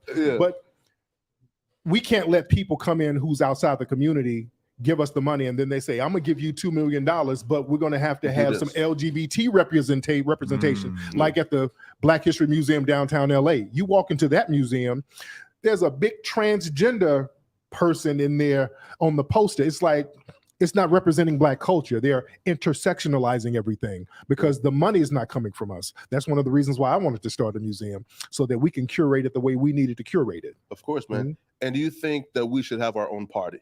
We should. I agree with that. So right now we're getting more politically sophisticated, understanding that we are a distinct ethnic group and we have to look out for our ethnic group and get people from the grassroots to represent our ethnic needs. And shout out to Andrew Yang. One of the best things that could happen to improve our country is if they introduce ranked choice voting for the president, and if we have eventually more than 2 political parties. Those are the 2 biggest things that will get us out of this terrible stalemate that we're currently in right now. Yes, indeed. Man. Hey, here, Tariq, I appreciate you, man. I do want to say this, man. Yeah. Do you want to give a eulogy for Jason Whitlock before we leave? That big juicy coon. Lord, that dude is ridiculous. He got the fuck out of here fast. He was here? No. So like they kicked him in like off TV. right? Oh, they did. I didn't know that. You remember, right? So, and he wanted like a large sum of like money to like renew his contract. The white folks say, "Fuck out of here." Oh wow, yeah, right. So now he's all Fox News and all with the Blade. Okay, yeah. Blaze TV. Okay, yeah. I did see that. Okay, yeah. He's a clown, but again, he's a paid shield to regurgitate all the talking points that the white supremacists can't say and denigrate black ball players like LeBron. He has a real bug in his ass about LeBron. And LeBron is like the go-to black person that they attack now. Yeah. LeBron is a proxy for black society. So if they want to say something negative about us, they'll attack LeBron. So again, he's a code word now. But do you agree that LeBron needs to speak up about the atrocities that are taking place against the Uyghur Muslims in China? Oh, they put everything on LeBron. They're like, LeBron should say something about Brittany Griner out there in Russia. LeBron is not in the politics. That's something that you got to holler at Biden about. Biden needs to trade one of these. But he heaps praise upon China and the Chinese government. Yeah. Oh, Here. So what Bron said was this. Now, Bron got on the coach because he's like, yo, listen, like you are speaking out of term, and we got billions invested currently, like China and the NBA. Okay. He's like, before you say something publicly, you should at least be more careful with that, right?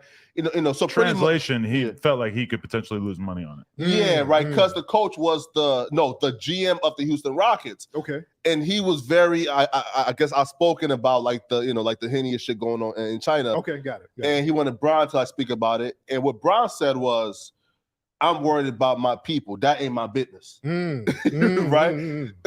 So do you think that stance is good? Yeah. What if he had dropped those bars during the Holocaust? The Jews ain't my people, but I would be worried about him if there was a Holocaust going on right now, right? Oh, man. But see, none of these other athletes who are not black, they're not speaking up for no black folks. They are never forced to speak up for anything that we have, going on. But we're always told as black people, we have to be out here speaking for all of these other groups. How come you're not saying nothing? How come you're not doing anything? Well, we're giving people the same energy they're giving us. Now, it's the white savior complex too, though, because like you see a lot of these like white, again, and this is why I rock with conservatives. I just don't rock with the staunch, like backwoods South motherfuckers, right? I rock with real conservatives like Ben Shapiro, et cetera, right? You rock with Ben? Oh, Lord. Listen, right?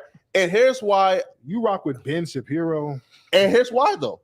It's because if a motherfucker is honest enough to tell me this is who he is, right? Listen, we know. Man, this is really a dope ass interview. I'm gonna end it right here. Y'all can go catch a full interview. I pretty much played all of it, man. That's it, man. Shout out to everybody in the chat, man.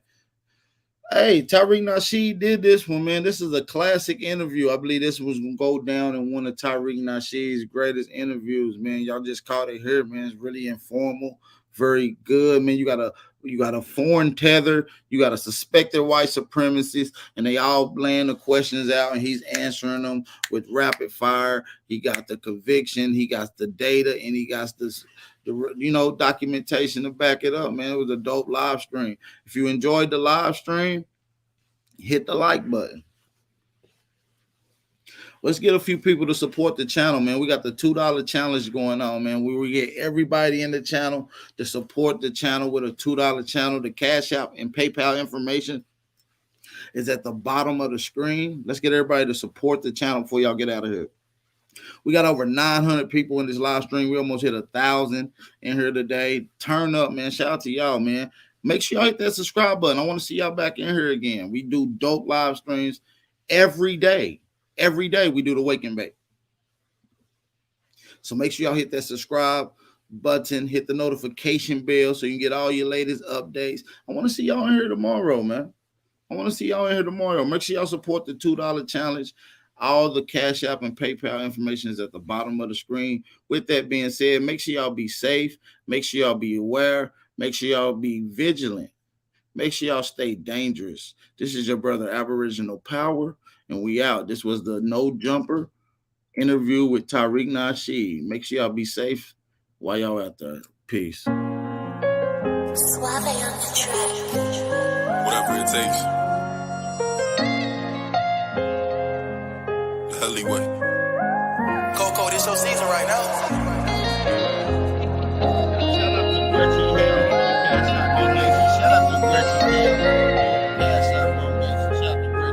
They won't see me. They won't let me yeah, yeah. I gotta sleep with one eye open, tripping, making me nervous. I take a piss, my hand on the strap. I know the odds wanna murder. I got a feeling, keep my stomach paranoid, yeah, yeah. I won't let them, yeah, yeah. They won't see me, yeah, yeah. I gotta sleep with one eye open, tripping, making me nervous. I take a piss, my hand on the strap. I know the odds wanna murder. I got a feeling, keep my stomach paranoid, yeah, yeah. I can't let them, yeah, yeah. They won't see me, yeah, yeah. I put attention, all of my blood, all of my veins. They started with perky, now that hair right up his veins. You started with serving, now them drugs drove you insane. Started with dealing, I grew up with killers, they taught me the game. I got some niggas that die behind, and that shit won't never the same. I know some niggas that lie behind, and that bullet had his name. Ain't no reason to cry about, cause that shit won't never change. MTF the 4th and P, my niggas can't get out the game. I gotta sleep with one eye open, tripping, making me nervous. I take a piss, my hand on the strap. I know the odds wanna murder. I got a feeling, keep my stomach paranoid, yeah, yeah. I won't let them, yeah, yeah. They won't see me, yeah, yeah. I gotta sleep with one eye open, tripping, making me nervous. I take a piss, my hand on the strap. I know the odds wanna murder. I got a feeling, keep my stomach paranoid, yeah, yeah. I can't let them, yeah, yeah.